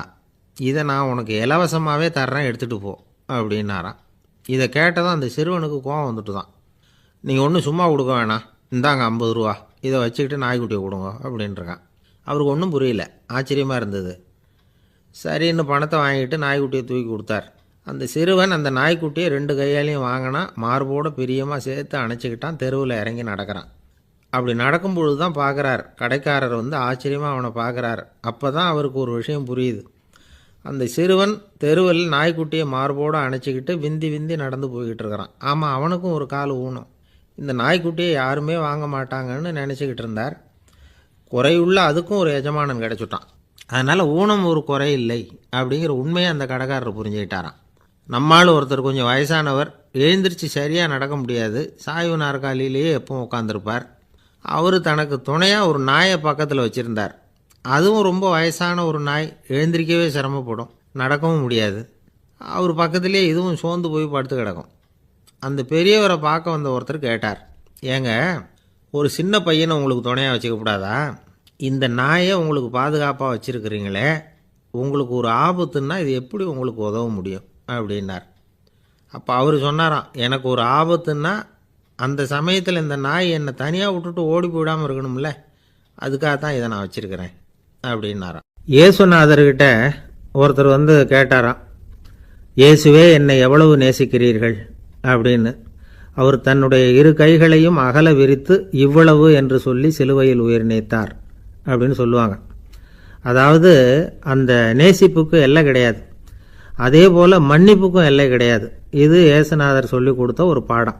இயேசுனுடைய சீடர்களில் ஒருத்தன் பீட்டர், அவன் ஒரு நாள் இயேசுநாதர்கிட்ட கேட்டிருக்கான், இயேசுவே, நான் வந்து என்னுடைய தம்பிக்கிட்ட அடிக்கடி சண்டை போட்டுக்கிட்டு இருக்கிறேன், என்னுடைய சகோதரன் கூட, அவனை நான் எத்தனை தடவை மன்னிக்கிறது? ஏற்கனவே 7 தடவை அவனை மன்னிச்சுட்டேன் அப்படின்னு சொல்லியிருக்கிறான். அப்போது இயேசு சொன்னாராம், மன்னிக்கிறதுக்கு எத்தனை தடவைங்கிற கணக்கெல்லாம் கிடையாது. எத்தனை தடவை உன்னுடைய சகோதரன் உன்னை கோபப்படுத்துகிறானோ அத்தனை தடவை நீ மன்னிக்கிறதுக்கும் தயாராக இருக்கணும், அதுதான் அப்படின்னு சொன்னாராம். அப்போ இவனுக்கு ஒன்றும் புரியல, இது என்ன அவன் தப்பு பண்ணிக்கிட்டே இருப்பான், நாம் மன்னிச்சுக்கிட்டே இருக்கிறதா அப்படிங்கிறது மாதிரி குழப்பமாக இருந்திருக்கிறான். அப்போது இயேசுநாதர் தன்னுடைய சீடன் பீட்டர்கிட்ட ஒரு கதை சொன்னாராம். அந்த கதை இன்றைக்கு நாம் வந்து எல்லாரும் சிந்தித்து பார்க்க வேண்டிய ஒரு கதை. அதாவது மன்னிப்பை விரும்புகிறவர்கள் மன்னிக்கவும் தயாராக இருக்க வேண்டும் அப்படிங்கிறது தான் அந்த கதையினுடைய தத்துவம். அந்த இயேசுநாதர் சொன்ன கதை என்னென்னா, ஒரு மன்னர் இருந்தார். அவர் ஒரு நாள் அரண்மனையில் உட்காந்து கணக்கு வழக்குகள்லாம் பார்த்துக்கிட்டு இருந்தார். நம்ம அரண்மனையிலேருந்து யார் யார் அரசாங்க கடன் வாங்கியிருக்கிறாங்க, யார் யார் திருப்பி செலுத்தியிருக்கிறாங்க அப்படிங்கிற விவரத்தையெல்லாம் பார்த்துக்கிட்டு இருந்தார். அப்போ தான் புரிஞ்சுது, அந்த அரண்மனையில் வேலை செய்கிற ஒருத்தனே அரசாங்க கடன் ஒரு வாங்கியிருக்கிறான். எவ்வளவு? 10,000 பொற்காசுகள் வாங்கியிருக்கான் கடன். இந்த 10,000 பொற்காசுகளை திருப்பி செலுத்தலை அரசாங்கத்துக்கு. இது மன்னர் கவனத்துக்கு வந்தது. உடனே நம்ம அரண்மனையில் இருக்கிறவனே அரசு கடன் வாங்கி திருப்பி செலுத்தாமல் இருக்கான், அவனை கூப்பிட்டு வாங்கன்னு சொல்லி கூப்பிட்டுட்டு வந்தாங்களாம். விசாரிச்சிருக்கிறாங்க, என்னப்பா நீ எவ்வளோ ஒன்று? ஆமாங்க, 10,000 பொற்காசுகள் வாங்கியிருக்கிறேன், இன்னும் திருப்பி கட்டலைன்றிருக்கான். உடனே அவர் மன்னர் சொல்லியிருக்கிறார், நம்ம சட்டத்திட்டப்படி நீ உடனே பணத்தை திருப்பி கட்டிடு, அப்படி உன்னால் கட்ட முடியலன்னா உன்னுடைய வீடு வாசல் சொத்து சுகம் எல்லாத்தையும் விற்று அந்த பணத்தை அரசு கருவூலத்தில் சேர்த்துக்கிறதுக்கு நானே ஏற்பாடு பண்ணிடுறேன் அப்படின்னு அந்த மன்னர் சொன்னாராம். இவன் அப்படியே அதிர்ச்சி ஆகிட்டான், அப்படியே பொத்துன்னு காலில் விழுந்தானா, மன்னா என்னை மன்னிச்சுங்க, என்னால் முடியல, எனக்கு மன்னிப்பு கொடுங்க அப்படின்ட்டுருக்கான். உடனே அவர் எழுந்திரிச்சு, சரி நீ மன்னிப்பு கேட்டுவிட்டேன், அதனால் உன்னை மன்னிக்கிறேன், நீ பணம் கட்ட வேண்டாம் அப்படின்னு சொல்லி அந்த மன்னர் அவனை விட்டுட்டாராம். பணத்தையும் தள்ளுபடி பண்ணிட்டார், நீ திருப்பி கட்ட வேண்டான்னு. இவனுக்கு ரொம்ப மகிழ்ச்சி, அதனால் ரொம்ப உல்லாசமாக வந்துகிட்டு இருக்கிறான். தெருவில் வந்துக்கிட்டு இருக்கிறப்ப இவங்கிட்ட கடன் வாங்கின ஒருத்தன் எதுக்கு வந்துக்கிட்டு இருக்கான். அவன் இவங்கிட்ட ஒரு 100 பொற்காசுகள் கடன் வாங்கியிருக்கான். அவன் வந்தான், இவன் போய் அவன் சாட்டையாக பிடிச்சிக்கிட்டான், நீ எப்படா என் கடனை திருப்பி கொடுக்க போகிறேன்னு. அவன் இப்போ முடியல, கொஞ்சம் பொறுத்துக்கா, அப்புறம் தரேன் இருக்கான். அதெல்லாம் முடியாது, நீ கொடுத்து தான் ஆகணும் அப்படின்னு இவன் புடிவமாக சொல்கிறான். இப்போ நிலைமையை பாருங்கள், இவன் ஏற்கனவே இவன் 10,000 பொற்காசுகள் அரசாங்கத்தில் கடன் வாங்கினா அதுக்கு மன்னிச்சு விட்டுட்டார் இவனை. ஆனால் இவன் இன்னொருத்தனை மன்னிக்கிறதுக்கு தயாராக இல்லை. இவங்கிட்ட கடன் வாங்கின இன்னொருத்தன் 10 பொற்காசுகள், அவனை மன்னிக்க தயாராக இல்லை. அவனை கொண்டு போய் நீதிமன்றத்தில் கொண்டு போய் நிறுத்தி தண்டனை வாங்கி கொடுத்துட்டான். நீதிபதி என்ன சொன்னார், அந்த இவன் வாங்கின பொற்காசுகளை திருப்பி கட்டுற வரைக்கும் ஜெயிலில் இருக்கணுங்கிறது தீர்ப்பு. ஆனால் உடனே அரசர் காதில் வந்து விழுந்தது. சொல்லிட்டாங்க, உங்ககிட்ட மன்னிப்பு வாங்கிட்டு போனானே ஒருத்தன், அவன் இன்னொருத்தனை மன்னிக்கிறதுக்கு தயாராக இல்லை, அவனை கொண்டு போய் ஜெயிலில் அடைச்சிட்டான் அப்படின்னு. உடனே மன்னர் பார்த்தார், இவனை மறுபடியும் கூப்பிட்டு வர சொன்னார். தபாரப்பா, நான் உன்னை மன்னிச்சு விட்டேன், ஆனால் நீ இன்னொருத்தனை மன்னிக்கிறதுக்கு தயாராக இல்லை, அதனால் என்னுடைய தீர்ப்பையும் மாத்துறேன், நீயும் அரசு கடன் தீர்ற வரைக்கும் ஜெயிலில் தான் இருக்கணும் அப்படின்னு சொல்லி ஜெயிலுக்கு அனுப்பிச்சிட்டாராம். இப்படி ஒரு கதையை இயேசுநாதர் தன்னுடைய சீடருக்கு சொன்னதாக ஒரு வரலாறு. அது என்ன, அதிலேருந்து நாம் புரிந்து கொள்ள வேண்டியதுன்னா, நாம் மன்னிக்கப்படணும்னு நாம் விரும்புகிறோம்னா நாம் இன்னொருத்தரை மன்னிக்கிறதுக்கு தயாராக இருக்கணும். அதனால் நாம் இன்னொருத்தரை யாரையும் மன்னிக்க மாட்டோம், ஆனால் என்ன இன்னொருத்தர் மன்னிக்கணும் அப்படிங்கிறது மாதிரி செய்யக்கூடாதுன்னு சொல்லுவாங்க. அது மாதிரி நாம் இப்போ இது தப்பாக புரிஞ்சுக்கிறவங்களும் இருக்கிறாங்க. பாவம் மன்னிப்புங்கிறதுலாம் எதுக்குன்னா, அதாவது மறுபடியும் பாவம் செய்யாமல் இருக்கிறதுக்காக தான். அதான் மன்னிக்கிறாரே அப்படிங்கிறதுக்காக மறுபடியும் பாவம் பண்ணிகிட்டு இருக்கிறது இல்லை. அதான் ஒருத்தர் கேட்டாராம், பாவத்திலேருந்து மன்னிப்பு கிடைக்கணும்னா நீ என்ன செய்யணும் அப்படின்னு கேட்டிருக்காரு. அதுக்கு அவன் சொல்லியிருக்கிறான், நான் முதல்ல பாவம் செய்யணும், அப்போ தானே மன்னிப்பு கிடைக்கும் அப்படின்னு நானாம். இப்படிப்பட்டவர்கள் தான் இன்றைக்கி உலகத்தில் அதிகமாக இருக்கிறாங்க. அதனால் இந்த மன்னிப்பின் மகத்துவங்கிறது இயேசுநாதர்கிட்டேருந்து தான் நாம் புரிஞ்சுக்கணும். அந்த இயேசு சொன்ன அந்த மன்னிக்கிற மனோபாவம் இருந்தால் இன்றைக்கி உலகம் பூராவும் அமைதி பூங்காவாக இருக்கும். அதில் ஒன்றும் ஆச்சரியமே இல்லை, அதில் ஒன்றும் சந்தேகமும் இல்லை. அதனால் மன்னிக்கிற மனோபாவத்தை நாம் எல்லாரும் நமக்குள்ளே வளர்த்து கொள்ள வேண்டும் அப்படிங்கிறது தான் நாம் இன்றைக்கு எல்லோரும் சிந்தித்து பார்க்க வேண்டிய ஒரு செய்தி. ஒரு அம்மா தெருவில் உட்காந்து என்னத்தையோ தேடிட்டு இருக்கிறாங்க. அந்த அம்மா ஒரு சூஃபி ஞானி. அவங்க பேர் என்னென்னா ரபியா அல் அடாவியா. அந்த அம்மாவுக்கு கண் கூட தெளிவாக தெரியாது. அந்த பக்கமாக வந்த சில பேர் இவங்களுக்கு உதவி செய்கிறதுக்காக வந்தாங்க. என்ன தேடிட்டு இருக்கிறீங்க அப்படின்னு கேட்டாங்க. இதுக்கு அந்த அம்மா, அந்த கேள்வி அவ்வளோ முக்கியத்துவம் இல்லை, நான் தேடிட்டு இருக்கிறேன், உங்களால் முடிஞ்சால் எனக்கு உதவி பண்ணலாம் அப்படின்னாங்களாம். உதவி செய்ய வந்தவங்களுக்கு ஆச்சரியம். எதை தேடுறோங்கிறது தெரியாமல் இப்படி ஏன் நேரத்தை செலவழிக்கிறீங்க, நாங்கள் எப்படி உங்களுக்கு உதவ முடியும், எங்களுக்கு ஒன்றும் புரியலையே அப்படின்ட்டுருக்காங்க. சரி, உங்களை திருப்தி பண்ணுறதுக்காக சொல்கிறேன், ஒரு குண்டூசி தொலைஞ்சி போச்சு, அதை தேடுறேன் அப்படின்னாங்களாம் அந்த அம்மா. அதுக்கப்புறம் இவங்களும் சேர்ந்து தேட ஆரம்பிச்சிட்டாங்க. கொஞ்ச நேரம் ஆச்சு, ஒன்றும் கிடைக்கல. உதவி செய்ய வந்தவங்களும் அழுத்து போட்டாங்க. அப்புறம் கேட்டாங்க, இதோ பாருங்கம்மா, இது ரொம்பவும் பெரிய தெரு, அகலமான தெரு, அதனால் குறிப்பாக நீங்கள் எந்த இடத்துல அந்த குண்டூசியை தொலைச்சிங்க அதை சொல்ல முடியுமான்னாங்களாம்.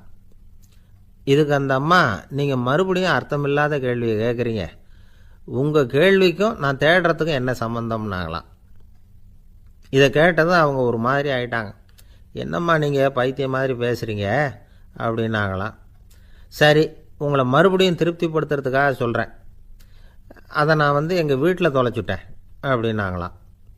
அப்புறம் எதுக்காக இங்கே தேடிட்டு இருக்கிறீங்க அப்படின்னு கேட்டிருக்காங்க.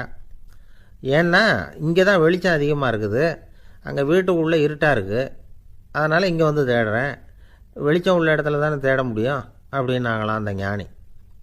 இந்த கதைக்கு என்ன அர்த்தங்கிறத பெரியவங்க சொல்கிறாங்க. அதாவது இந்த தேடுதல்ங்கிறது ஒரு வியாதி. அது நம்ம சதா அலைய வைக்கும், பைத்தியமாக மாற்றுறதுக்கு முயற்சி பண்ணோம். ஒரு காலம் அது நிறைவு அடையவே அடையாது. வாழ்வுங்கிறது ஒரு புரிந்து கொள்ள முடியாத சதா இயங்கி கொண்டிருக்கிற ஒரு செயல். அதுக்கு ஆரம்பமும் இல்லை, முடிவும் கிடையாது. எதையோ தேடணும் அப்படிங்கிற உந்துதல் நமக்குள்ளே இருக்கும், ஆனால் குறிப்பாக எதை தேடிட்டு இருக்கிறோம் அப்படிங்கிறது புரியாது. அப்படி ஏதாவது ஒன்றை தேடி அடைஞ்சிட்றோம்னு வச்சுக்கோங்க, உடனே ஒரு அதிருப்தி வந்துடும். அதனால் வாழ்க்கைங்கிறது சலிப்பு நிறைந்தது அப்படிங்கிற எண்ணத்தை உண்டாக்கிக்கிறோம். ஒன்று அடைஞ்சதுக்கு அப்புறம் இன்னொன்று தேட ஆரம்பிச்சிருவோம். ஆக இந்த தேடல்ங்கிறது நாம் ஒன்று அடைஞ்சாலும் அடையாவிட்டாலும் தொடர்ந்து நடந்துக்கிட்டு தான் இருக்கும். இதுக்கு முடிவே கிடையாது. இந்த உண்மையை நாம் நல்லா புரிஞ்சுக்கணும் அப்படிங்கிறது பெரியவங்களுடைய கருத்து. ஏழையும் தேடுறான், பணக்காரனும் தேடுறான், நோயாளியும் தேடுறான், நோய் இல்லாதவனும் தேடுறான், அதிகாரம் உள்ளவனும் தேடுறான், அதிகாரம் இல்லாதவனும் தேடுறான், முட்டாளும் தேடுறான், அறிவாளியும் தேடுறான். ஆனால் யாரும் இதை தான் தேடி சாதிக்க போகிறோம், இதுதான் முடிவு அப்படின்னு திட்டவட்டமாக சொன்னதில்லை. ஒன்று அடைஞ்சதும் இன்னொன்று தேட ஆரம்பிச்சிடுறாங்க, அவ்வளோதான். அதாவது உங்களின் தேடுபவர் உங்கள் உள்ளேதான் இருக்கிறார், அவரை தேடி கண்டுபிடியுங்கள். இதுதான் ஞானிகள் நமக்கு சொல்லுகிற ஒரு ஆலோசனை. நம்மால் ஒருத்தன் ஜெயிலில் இருந்தான். இன்னொரு கைதி அவனை பார்த்து கேட்டான், ஏன்பா உன்னை பார்க்குறதுக்கு வெளியிலேருந்து யாருமே இங்கே வர்றது இல்லையே, உனக்கு சொந்தக்காரங்களே கிடையாதா அப்படின்னு கேட்டானா. ஏன் இல்லை, எனக்கு சொந்தக்காரங்க நிறைய பேர் உண்டு, அவங்க என்னை பார்க்க வராததுக்கு காரணம் வேற அப்படின்ட்டுருக்கான் இவன். என்ன காரணம்னு கேட்டான் அவன். அதுக்கு இவன் சொன்னானா, அதுக்கு என்ன காரணம்னா அவங்க எல்லாரும் இங்கே உள்ளேயே இருக்கிறாங்க அப்படின்னானா. ஒரு அம்மா, அவங்களுக்கு 35 வயசு இருக்கும், குடும்பத்தில் எந்த கஷ்டமும் இல்லை, இருந்தாலும் காரணம் இல்லாமல் பிள்ளைங்க பேரில் கோவப்படுறது, எரிஞ்சு விடுறது அவங்க வழக்கம். பிள்ளைங்க அழும், உடனே அவங்க மனசும் சங்கடப்படும். இன்னொரு அம்மா, நல்ல வேலையில் இருக்கிறவங்க வாரத்துக்கு ஒரு தடவையாவது தலைவலி வந்துடும். இவங்களுக்கெல்லாம் உடம்புல எந்த கோளாறும் இல்லை, மனசு மட்டும் சரியாக இருக்காது. தூக்க மாத்திரை கையில் வச்சுருப்பாங்க. 30-35 வயசுடைய பெண்களுக்கு சர்வசாதாரணமாக காணப்படுகிற மனக்கோளாறு இது. இதுக்கு பேர் மனவாட்டம், டிப்ரெஷன், மனமடிவு அப்படின்னு சொல்லலாம். இந்த நோய்க்கு அறிகுறி என்ன தெரியுமா?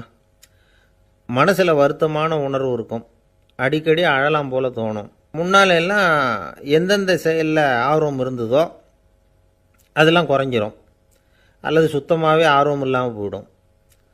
சில பெண்கள் இளம் வயசில் பக்கத்தில் இருக்கிறவங்க கிட்ட கலகலப்பாக பேசுவாங்க, வீட்டை அலங்கரிக்கிறதுல ஆர்வம் இருக்கும். இப்போ அதுலெல்லாம் ஆர்வம் இல்லாமல் போயிடும். எந்த வேலை செஞ்சாலும் சீக்கிரம் களைப்பு அடைஞ்சுடுறது மாதிரி ஆகிடும். நமக்கு யாருமே உதவியாக இல்லை, நம்ம எல்லாரும் கை விட்டுட்டாங்க போல இருக்குதே அப்படிங்கிற உணர்வுலாம் உண்டாகும்.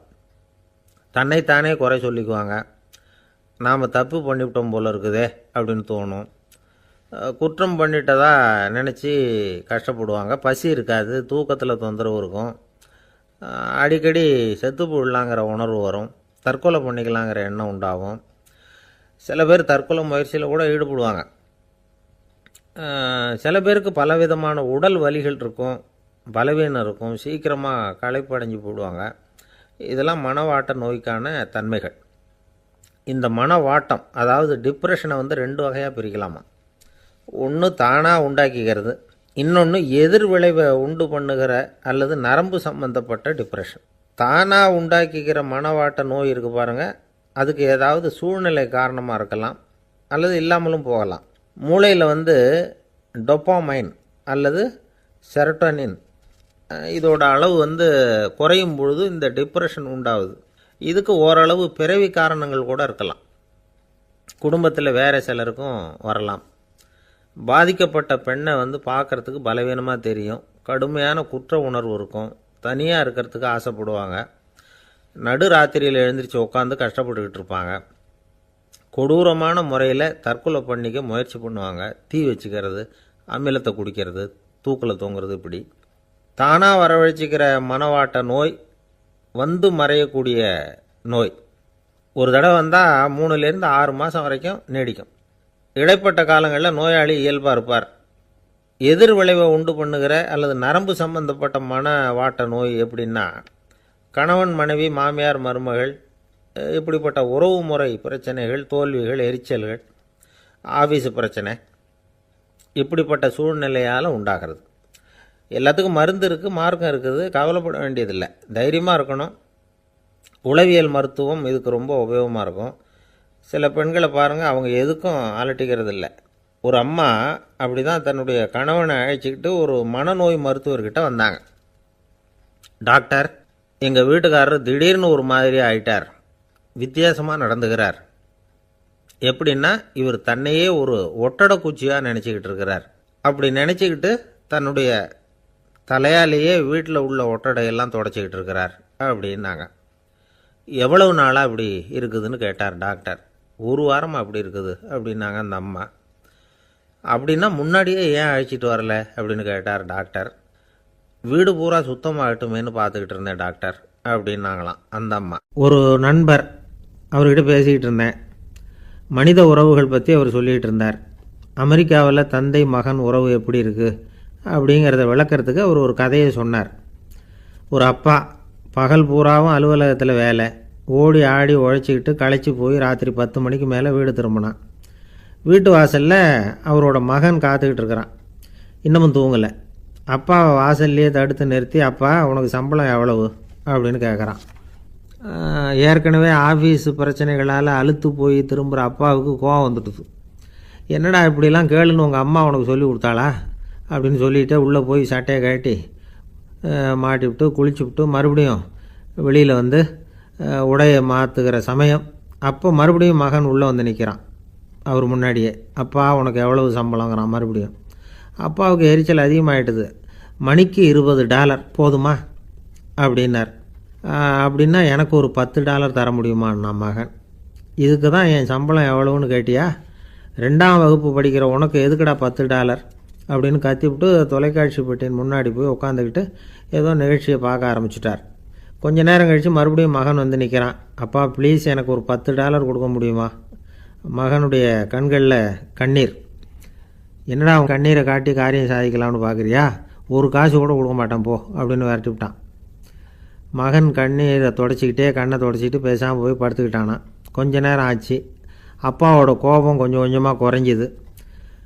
பிள்ளைகிட்ட கோபமாக கத்துனது தப்பு தாங்கிறது புரிஞ்சுது அவனுக்கு. எழுந்திரிச்சு போனான், படுக்கை இறக்கி போனான். மகனை பார்த்தான். அவன் தலையணையை கட்டி பிடிச்சிக்கிட்டு அழுதுகிட்டு இருக்கிறான். அவனை மெல்ல நெருங்கி அவங்ககிட்ட எதமாக பேசுகிறதுக்கு ஆரம்பித்தானான். எதுக்குடா உனக்கு $10 பள்ளிக்கூடத்தில் கேட்டாங்களா அப்படின்னு கேட்டானான். மகன் சொல்லியிருக்கான், இல்லை டாடி, உனக்கு 1 மணி நேரம் சம்பளம் $20ன்னு சொன்னேன். நீ ஏற்கனவே எனக்கு கொடுத்த பாக்கெட் மணி $10 என்கிட்ட இருக்குது. இப்போ நீ இன்னொரு $10 கொடுத்தீங்கன்னா அதையும் சேர்த்து $20 ஆகிடும். அந்த $20 நான் உனக்கு கொடுத்துருவேன். அப்படி கொடுத்தா நீ என் கூட 1 மணி நேரம் செலவழிப்ப இல்லையா? அதுக்காக தான் $10 கேட்டேன் அப்படின்னு சொன்னானான். அந்த அப்பா கண்ணு கலங்கி போச்சான். ஆதரவோடு தன்னுடைய மகனை கட்டி பிடிச்சி அழ ஆரம்பிச்சிட்டாராம்.